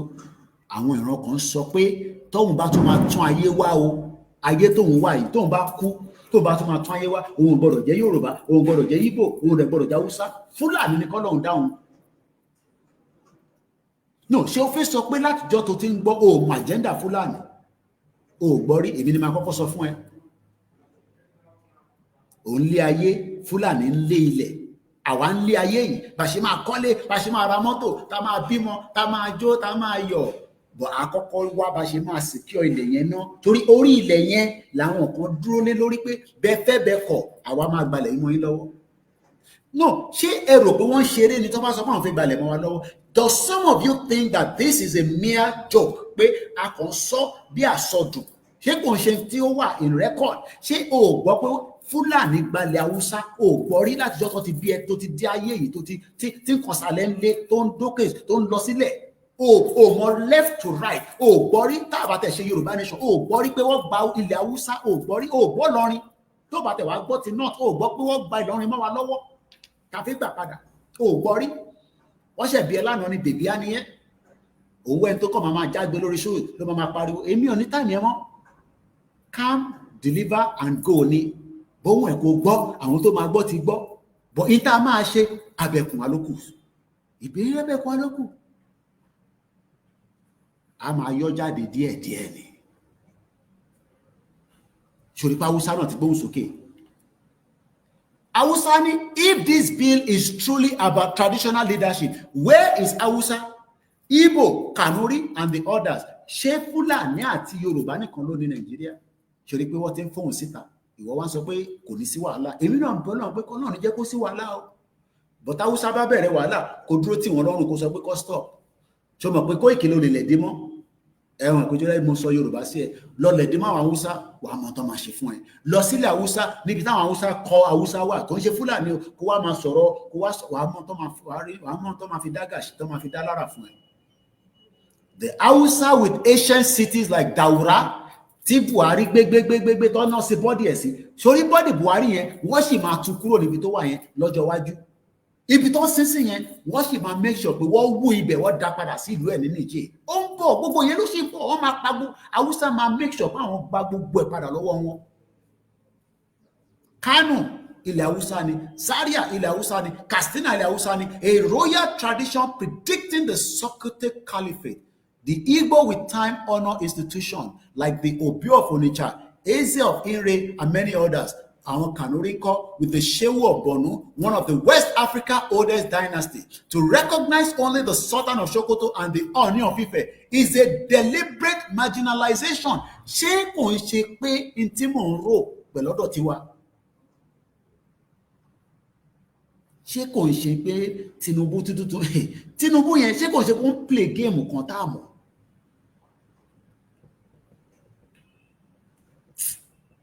Sometimes I try to bring program to let you understand, but confused. Sokoto is a capital of the Fulani Empire, not an indigenous Hausa kingdom. The bill threatens national unity and institutionalized ethnic favorism. Ta ló ń push ẹ̀? Ṣé Tinubu ló ń push ẹ̀? Ṣé Akpabio ló ń push ẹ̀? Kí ni agenda tó fi ń push ẹ̀? Tí Fulani àti ilẹ̀ Yorùbá wá fẹ́ di pàdípàdí papọ̀. Program tí mo fẹ́ mú wá gan sẹ̀, ṣe ni mo kọ́kọ́ gbé yẹn sẹ́gbẹ̀ẹ́ nígbà tí mo bá lè pàdé pé how come this bill promotes ethnic hierarchy, not unity, by elevating only two monarchs, Fulani àti ilẹ̀ Yorùbá, Sultan àti Oni, from two ethnic groups, Fulani and Yoruba, is risk entrenching resentment, division, institutionalized injustice. Ó wá ní kò ní sógun lọ́jọ́ iwájú. They play. We play with our lives. We are playing with our lives. So Hausa wa ní sùúrù fún wa tó yẹn, ṣé rò pé Hausa dàbí àwa ni? Most of this idiot doesn't understand what it means for non-indigenous peoples to subjugate them on their soil. Likewise, Hausa land and Ilorin, America that happens to be Bani Israel, took over America land from the Red India. We, the true Yoruba, will never wait for you monsters. Baba Wadewale Abdulwasiu Lokojade. We are playing with our lives. I'm Fiemiwa, I feel tired. And we're distracted. Pẹ̀lú ṣé ẹ mọ̀ pé àwọn propaganda kan wà irú gbogbo àwọn big brother yẹn nísìn propaganda tí wọ́n mọ̀ pé àwa like fàájì Ọlọ́run ló dá wa bẹ́ẹ̀ lọ́lọ́run ṣe dálẹ̀ Yorùbá nìyẹn ká lọ́bìnrin ká mọtí ká jẹun ká fẹ́yàwó ká bímọ but àwọn bí Fúlàní bá bímọ bóun kò tọ́jú ẹ̀ bóun kò pàdánù ó ń bá tiẹ̀ lọ nìyẹn á tún bí mi lọ́wọ́ wájú á bí mi síwájú lọ. Àwa làwa fẹ́ take care family, àwọn fẹ́ gbalẹ̀ mọ́ wa lọ́wọ́, àwa wá ń sùn à ń jí. Ṣé kò jẹ́ ká máa dúpẹ́ fáwọn Hausa báyìí pé wọ́n ti ń gbóhùn sókè? No single monarch, no matter how respected, can represent entire regions or religions. The Oni of Ife cannot speak for the Igbo. Àwọn Ọ̀háìnzè náà sọ pé kò sí tó jọ. Àwọn yẹn náà ní no bíìlì tẹ́fẹ́ lọ gbé wáyé àgbà kò sí tó jọ. Does that not tell you something that we are not one? Is that not what I've been telling you? Ọ̀háìnzè condemns the bill to elevate Oni of Ife and Sultan of Sokoto. It lacks all the ethnical considerations, object metrics, unbiased categories for national unity and social justice, said Ohanaeze, dated 28th of July 2025, News Agency of Nigeria. The Ohanaeze Indigo Worldwide has condemned the Senate bill that seeks to make the Ooni of Ife and the Sultan of Sokoto the exclusive co-chairman of the Traditional Rulers Council. The bill has passed second reading. The group said the move will exclude top traditional rulers from other ethnic groups and religions. Ezechi Chukwu, the spokesman for the Ohanaeze, said this in a statement yesterday on Sunday, the 27th July 2025. Mr. Chukwu said the Igbo body was surprised by the rationale of such a bill by the Senate, expressing concern about its alignment with fairness, equity, justice, and the principle of the federal character as outlined in the Constitution. Constitution. He stated that the Senate had not fulfilled its responsibility as the primary legislative body and the custodian of the nation's democratic mandate. The group described the bill as an inequitable, discriminatory, and ethnocentric, and further characterized it as distasteful, reprehensible, and objectionable. It lacks all the ethical consideration, objective metrics, and the unbiased categories for national unity and social justice. Òyìnbó pọ̀ rẹpẹtẹ. Ìtò mátà bẹ́ẹ̀ ni pé Awúsá àti Ìgbò náà wọ̀n gbà. Ìzọ̀bú èyíbà, ìzọ̀bú èyíbà. Wọ́n náà wọ̀n gbà. Wọ́n ní bíìlì yìí àwọn. Then the question is, títílẹ̀ Yorùbá bá dá wà, ṣé à máa bá Ìgbò fa wàhálà lórí bíìlì tá a fẹ́ gbé jáde ní pálámẹ́ǹtì wa? Why that are we like this? Tá a fi accept the truth. Pé ọ̀rọ̀ tó wà nílẹ̀ yìí pínpín ló kù kò lùkàlùkù máa lọ. Enough is enough.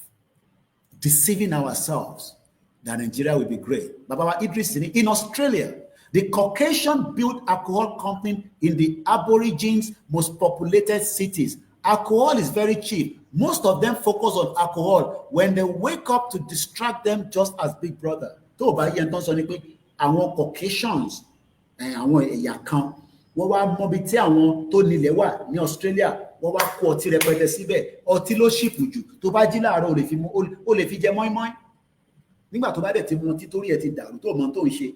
Ṣé mọ̀ pé òní ní sẹ́ǹsì pé wọ́n ti ń gbalẹ̀ mọ́ yín lọ́wọ́. Mo tún ní ṣé kò ṣe pé ọmọ olódò ọdẹ ló tún ń gbé ìgbésẹ̀ ilé? Torí kí ni ajá àti ẹ bá mi pòwe yẹn kí lọ̀rẹ́ táwọn méjèèjì jọ ń ṣe? Ìkan máa gíra wọn jẹ gbẹ̀yìn náà ni. Eré kíni kan bá já ṣe tó wá di pé wọ́n mú Ọọ̀ni bàbá wa orí adé tiwa, wọ́n wá ń join ẹ̀ mọ́ àwọn jihadists, àwọn Fúlàní. Let's leave that because 2 hours náà la máa lò. A lè parí slide yẹn definitely, but I will push maybe the final part of it in the next broadcast. But ká tẹ̀ started. Part 2 la fẹ́ lọ, a ti ṣe part 1. Nigeria needs now the courage to dissolve. Ó gbọ́dọ̀ dissolve. Bó bá dẹ̀ dissolve yẹn ni ó pé gbogbo wa. Mo kí gbogbo ẹ̀yin tí ẹ̀ ń darapọ̀ mọ́ wa o. This is telling us that Nigeria is not a country. Gẹ́gẹ́ bí bàbá wa Babátúndé ṣe sọ, we are not the same. Mo kí bàbá wa Ṣówẹ̀mímọ́. A ti ṣe part 1 of this, part 2 lélẹ̀ tí mo fẹ́ sáré ṣe àlàyé lé lórí. Nigeria needs now the courage to dissolve peacefully. I'm going to read it briefly. Like I said, I promise I will try to come back, if not today, tomorrow. If I don't come back, does not mean I have not other things to do. Fearfully, video, especially upload so Koikimedia, is because if we live lórí our channels méjèèjì, we will for now only upload our videos on the Koikimedia. We will not go live. Whoever is using my video the copier kò ń ṣe ẹ̀yin tẹ́ ń share là ń sọ o àwọn tó ń gbé tó ń lò you got to credit it to Koikimedia. In summary, as these words have been written in late February 2024 ni wọ́n kọ bàbá kọ kiri jáde. Nigeria economy has collapsed. Nigerian security has collapsed. Nigerians are living a life of wrenching poverty and hunger.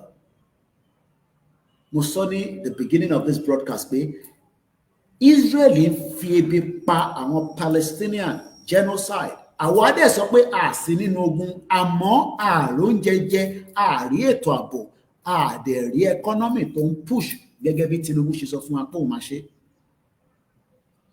Owani, Nigerians are living a life of wrenching poverty and hunger, a life of fretful insecurity and chaos. Important roads are dilapidated for years. Bí mo dẹ̀ rí kankan, ṣe rí títì yẹn, má travel lálẹ́ púpọ̀. Torí o ò ní tètè rí kòtò yẹn tó bá jáwọ́ kọ́lọ̀ ń jẹ́ ó já jáde padà. Láwọn kòtò ńláńláńlá tá à ń rí nígbà tá à ń lọ lójú títì. Tí mọ́tò ń yí báyìí, tó ń yí báyìí, tó ń yí báyìí, tó ń yí báyìí. Tí mo pé kí ló dé, kí ló ṣe? Irú life wo lélẹ̀? Ọjọ́ mẹ́ta gbogbo ara ṣì ń rolúwẹ̀. Èèyàn travel gan ní miles wá láti UK wá sí Africa, ara òró mi tó yẹn, even though pa àláǹfààní àti wọ business class. Àwọn tó ń wọ business class náà, àwa náà a lè wọ nígbà tó sówó, àwọ economy, àsúnmọ́ bẹ́ẹ̀ ní pẹ́pẹ́pẹ́pẹ́, bọ̀ àṣìráyè nà sẹ́gbẹ̀ẹ́ nà sọ́tún. Bọ̀ nígbàgbà gbogbo yẹn, ọjọ́ mẹ́ta olú ẹ̀ ṣì ń wọ́ra. Ó wá ní o fẹ́ gbégbé ayé tó dáa. Báwo ló ṣe fẹ́ gbégbé ayé tó dáa?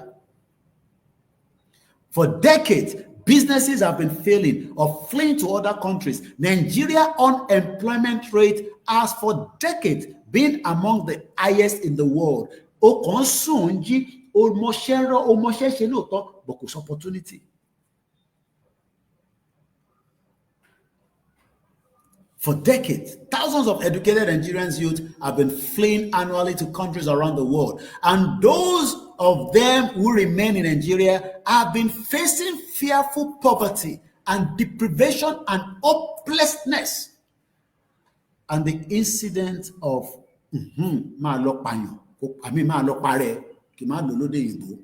has been increasing. Èèyàn kò dé Èkó bridge. Á dẹ̀ wò pé àfi gbogbo kó tó rí ó ti jábọ́ sínú omi. Ẹfẹ́ náà gbọ́ ní báwọn èèyàn jábọ́ sínú omi. Ṣé mi ni máa kọ sọ fún yín? You know, you see it all the time. A rí ẹni tó ń ṣiṣẹ́ ní bank nígbà tó máa ṣí tọ́ílẹ̀tì tó fọ́ọ̀sẹ̀ ṣí, ó ti sùn, ó ti gbé nǹkan jẹ. Wọ́n send the video kan sí mi, uncompleted building, níbẹ̀ nìyẹn gbére ẹ̀ sí ló parẹ́ dànù. Ìwọ tó bá ń ronú bẹ́ẹ̀ pé o fẹ́ ṣe bẹ́ẹ̀, mo bẹ́ẹ̀ má ṣe bẹ́ẹ̀. Èmi ò lówó tèmi máa fún ẹ lóòótọ́, o má ṣe bẹ́ẹ̀. Tó bá tẹ̀sí jáde sójú tí ebi ń pa mí o, ebi ń pa mí o, ẹ ràn mí lọ́wọ́. Bí ó ṣe é ṣe kẹ́ni tó ń ta búrẹ́dì tóun náà tí ì jèrè kó fún ẹ búrẹ́dì jẹ. Àbí tó lè rẹ́ tó ń lọ tó lè yọ 1,000 naira fún ẹ. Má ronú kó fi parẹ́, mo bẹ́ẹ̀. Ètí Nàìjíríà dálẹ̀ nìyẹn. Eléyìí ò ń ṣe pé ogun ìdílé ló mú ẹ, ogun ìdílé ò mú anybody. Ẹ jẹ́ kí n sáré ṣe analysis ibi tí a sáré kàdé yẹn. For decades, thousands of educated Nigerian youths have been fleeing annually. Má ronú pé wọ́n ló máa kọ́kọ́ jápa. 1998 lèmi náà jápa. Mo bẹ̀ mọ́mísí mi pé kí n lọ gba JAMB, kí n tẹ̀ lọ sí UNILAG, kémi náà tẹ̀ ṣe big boy. Mọ́mísí mi wò pé ṣé ó bẹ́tà kó wá ṣiṣẹ́ ní London, kó ní knowledge, àbò fẹ́ lọ sí UNILAG tí kò function. Láti ìgbà tó ti ń lọ sí UNILAG, ẹ̀yin tẹ jáde ńbẹ̀ kí lẹ fi ṣe? No, wá sọ fún mi. I am a proud product of University of Lagos State. I am a proud product of blah blah blah blah blah blah. Ilé fi ṣe. Ẹni tó ṣe medicine tí wọ́n jẹ́ kó tètè ṣe tán. Gbogbo ẹgbẹ́ ti parí níbi tó ti ń strike. Ó ṣàparí, ó ṣe lọ́dún mẹ́wàá, ó tún wá ṣe tán. Ó wá gbé fóòdẹ̀. Ó mọ̀wé wọ́n ní pé wọ́n mọ̀wé first class. Ó wá gbé lọ sí LUT. Wọ́n wá wò títí. We could have employed you. What's your name? Babatunde. And a message just came from Castina that we should employ Mohammed. Bó ṣe máa ń lọ nìyẹn. Wọ́n wá marginalize our Yoruba. ìyẹn wá padà sílé ó wá ronú lẹ́yìn ọdún mẹ́wàá tóun ṣe tán tóun ti rò pé òun á serve humanity. Ẹlòmíì lọ kọ́ṣẹ́, ó ní reason tí gbogbo wa ṣe ń ṣe nǹkan. Àbí kí á lọ máa kọ́kọ́ wọ̀ kadà náà. Kò tẹ̀ ní rántí pé òun ṣe medical school rí débi pé ó lọ study medicine níbi tó ti ń gún ọ̀kadà. Nígbà tó bá wá gbé wọ̀ ní ẹ̀yìn tó bá wá ń sọ pé I know about science, I know about biology, tó wá ń ka gbogbo ìwà máa ń dà pé ṣé ọlọ́kadà yìí ló mọ gbogbo ilé mo ṣe tán ní unit lági àríṣẹ́ ni. Sometimes mo rántí nígbà tí mo wá fún election tí wọ́n ṣe ní 2019 February, mo lọ gba accreditation kìíní mi ní Yaba. Bọ̀bọ̀ tó gbé mi nínú kẹ̀kẹ́ márúwá tó bá ní bọ̀bọ̀ yẹn ó wà well sound educated ìyẹn jiyàn, kò ríṣẹ́. Gbọ́dọ̀ ti fẹ́ ríṣẹ́ ọ́fíìsì débi kó fẹ́ ríṣẹ́ ní factory.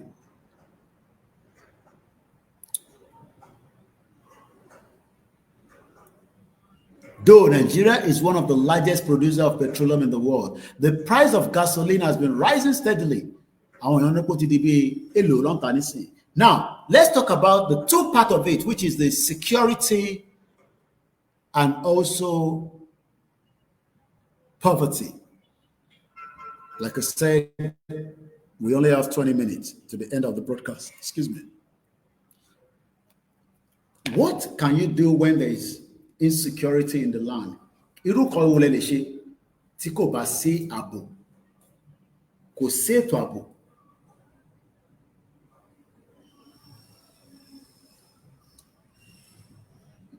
If we tell Tinubu, let's put the courage to dissolve Nigeria, kò pọ̀ jù. But some of us are still hoping that Tinubu has something to offer. I am telling you today, he has nothing to offer. He knows I can challenge him anywhere on a debate. Kó wá ṣàlàyé tó fẹ́ offer fún wa ní 2027 tó bá ti wọlé. Nothing. You realize it's just going to be as a wasteful time as the first tenure. Very, very wasteful. He has nothing to offer.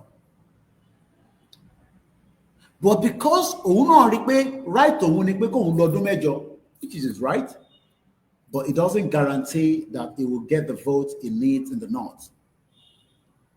The 4 years course is equal to 8 years. First class hardly get a job because they are more sound than Fulani ranking ahead of them in the office. And for that reason, they will turn the job opportunity.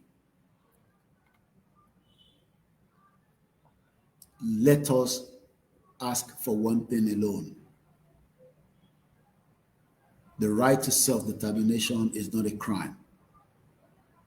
Yoruba nation, Olona Bayo. Baba Idris, we that believe in Yoruba nation are the victims of our Brodians. They abuse us that we are crazy. With Yoruba nation, are we talking about just because they can go to Asda and Lidl, easy access?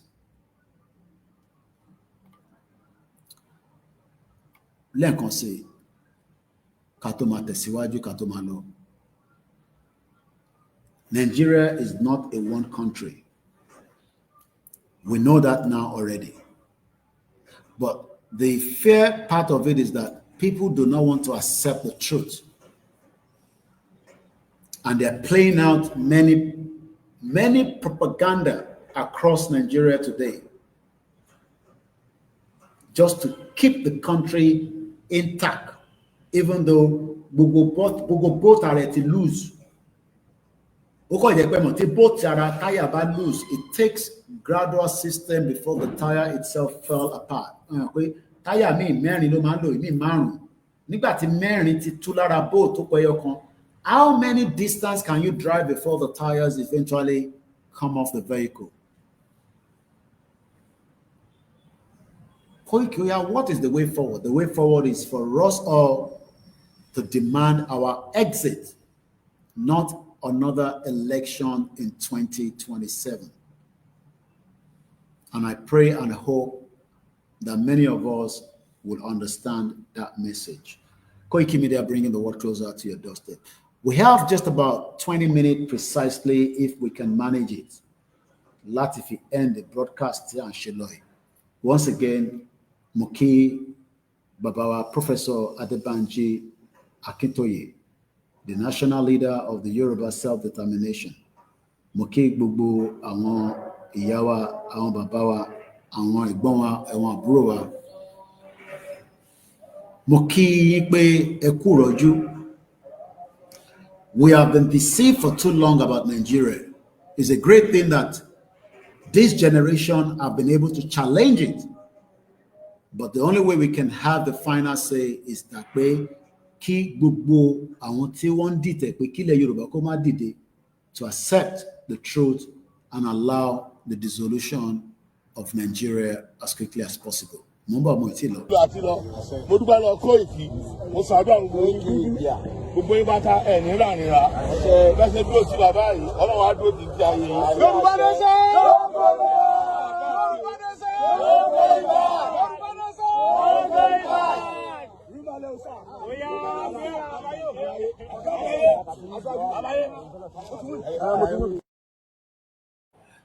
The politicians are gearing up for a full campaign. There's no doubt about it. We're interested. I'm sure you know that. But how do we convince them?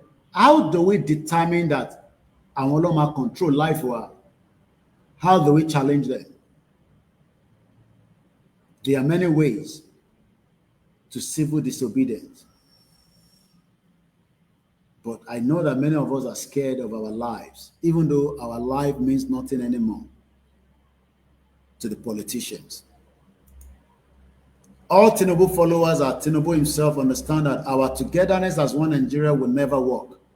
They all want to chop their own money. And Tinubu wants to make record of one of Nigerian president. Everyone knows Nigeria is at the verge of breakup. And when something is at the verge,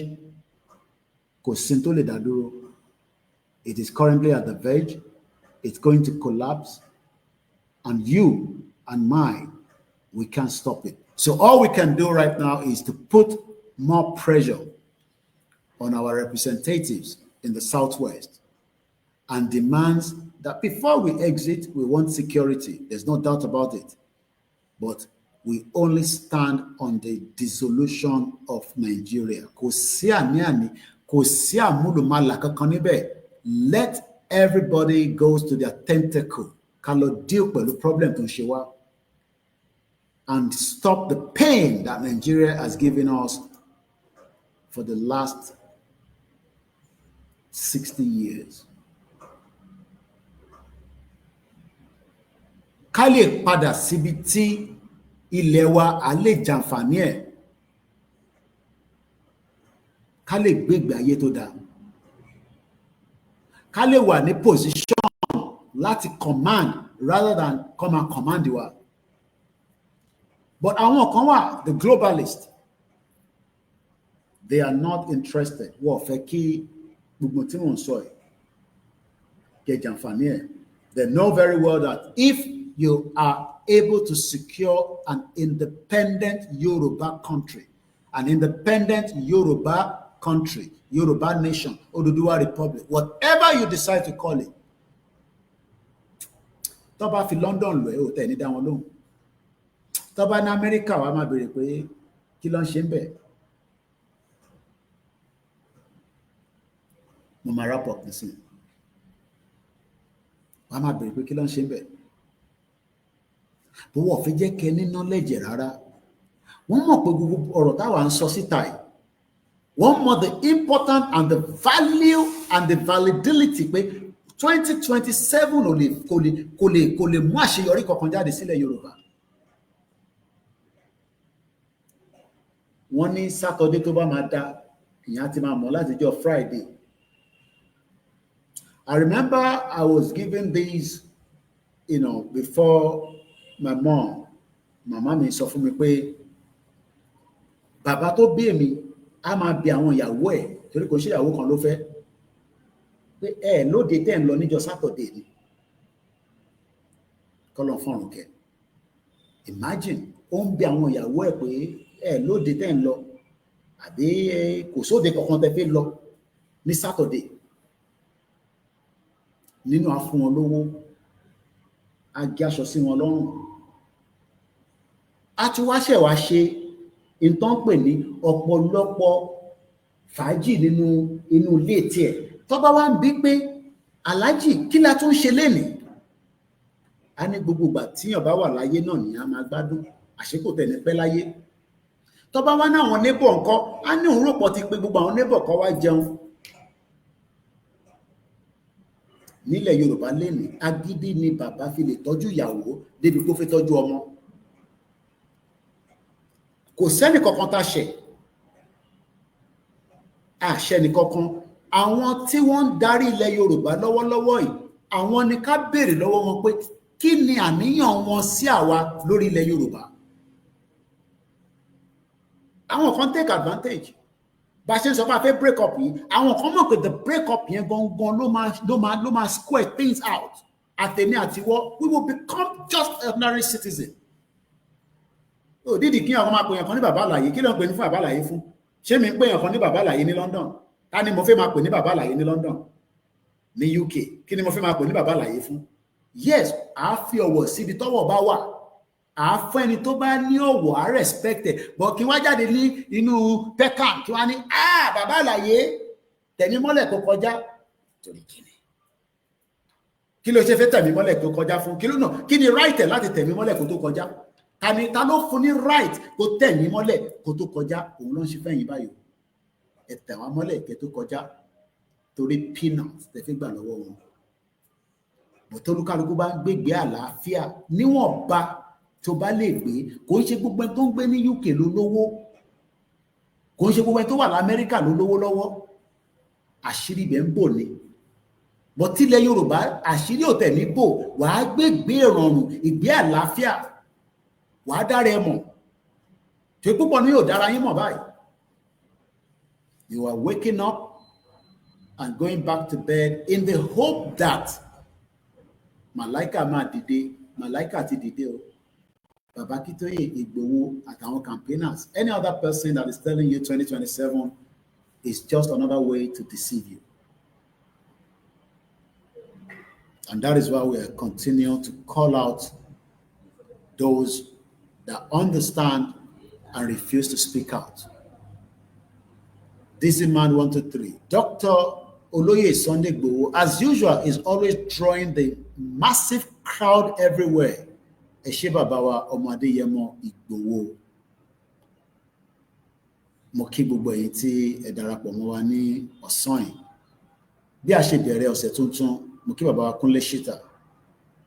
Bí mo ṣe sọ, àrírìn ní ọjọ́ tí Fúlàní máa jíyàn gbé, but wọ́n máa ríyàn kan jí gbé.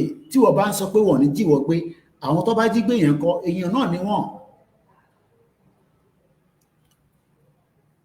Problem Nigeria is beyond President Bola Ahmed Tinubu. He knows that, is fully aware of it, but yet he doesn't want to care about the future of Yoruba people. There's more that can help us than where we are today. We are a country. I just picked this up 5 hours ago, posted Katomalo, just for you to see that it's just small out of what is still going to happen. Mukiba Bawa Ganil. Like I said, Shoki Lobelde, Oni Anshe.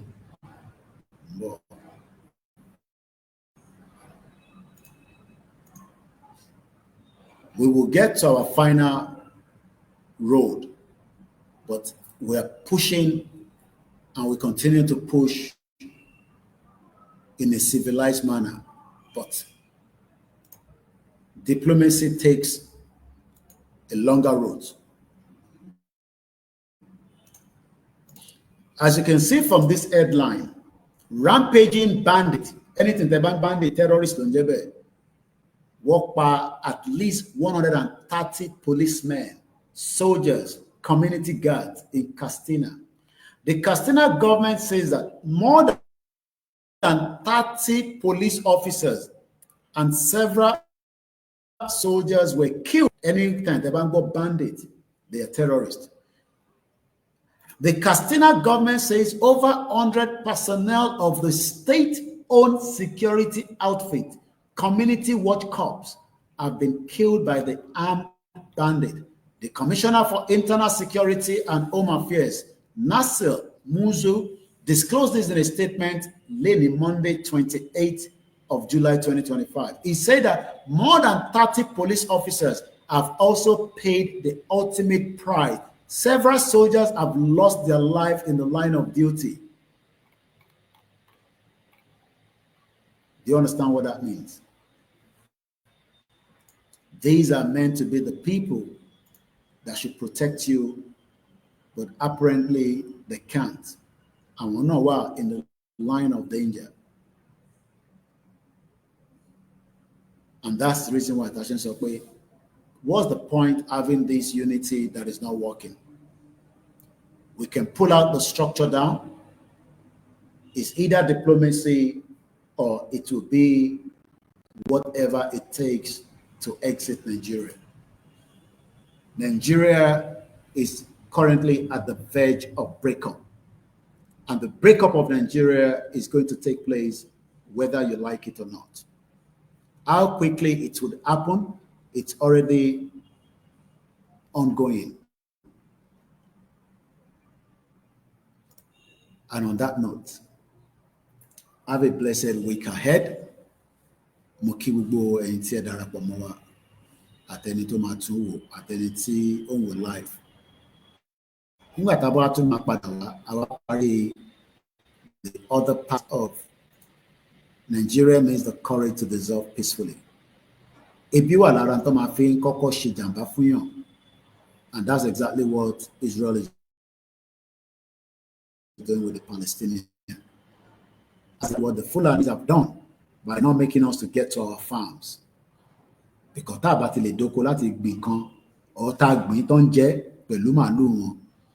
and the economy is not working for us, the security is not there, the road network is not there. All these are indicators that Nigeria is a failed state. Forget about the football you watched recently. Forget about whatever things that they are trying to distract your attention. The only option on the table is for Yoruba people to demand our complete exit from Nigeria. And it can be done if we all pull the structure down. So, ilé náà ni a máa fi parí ètò ní òwúrọ̀ ọ̀sán yìí ní aago 2 ṣẹ̀fẹ̀ lọ́lù nígbà tí wọ́n ti gbé ìrun zoo dúró. Mo kí Mùsùlùmí, mo kí Christian, mo kí gbogbo àwọn oníṣẹ̀ṣe pátápátá. Let us not accept another lies. They are very good at that. Very, very good.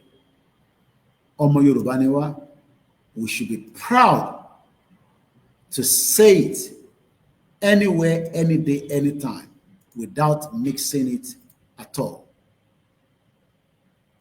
We are one, Yoruba ni mi, one people, one culture, one language. Omoluabi ni. Self-determination is our right. Yoruba nation, we stand. Thank you so much. God bless our land. God bless our brothers and sisters. Moki OLAKUNLE Shita, Moki Kunle Bakers, Moki Bubu, and you silent listeners, Moki Bubu WhatsApp group, Pata Pata, Moki YSD, Moki the deputy, Moki Bubu Mamawa, Layo and Kokonsile, Moki Bubu Ikmile, Moki Bubu coordinators. Campaign continue as we are now on day 48 of the Yoruba Nation Mega Rally. And on that note, God bless you, God bless me, God bless every one of us. Esofon, whoever needs to know that the only option left is for us to exit Nigeria. Have a very good afternoon.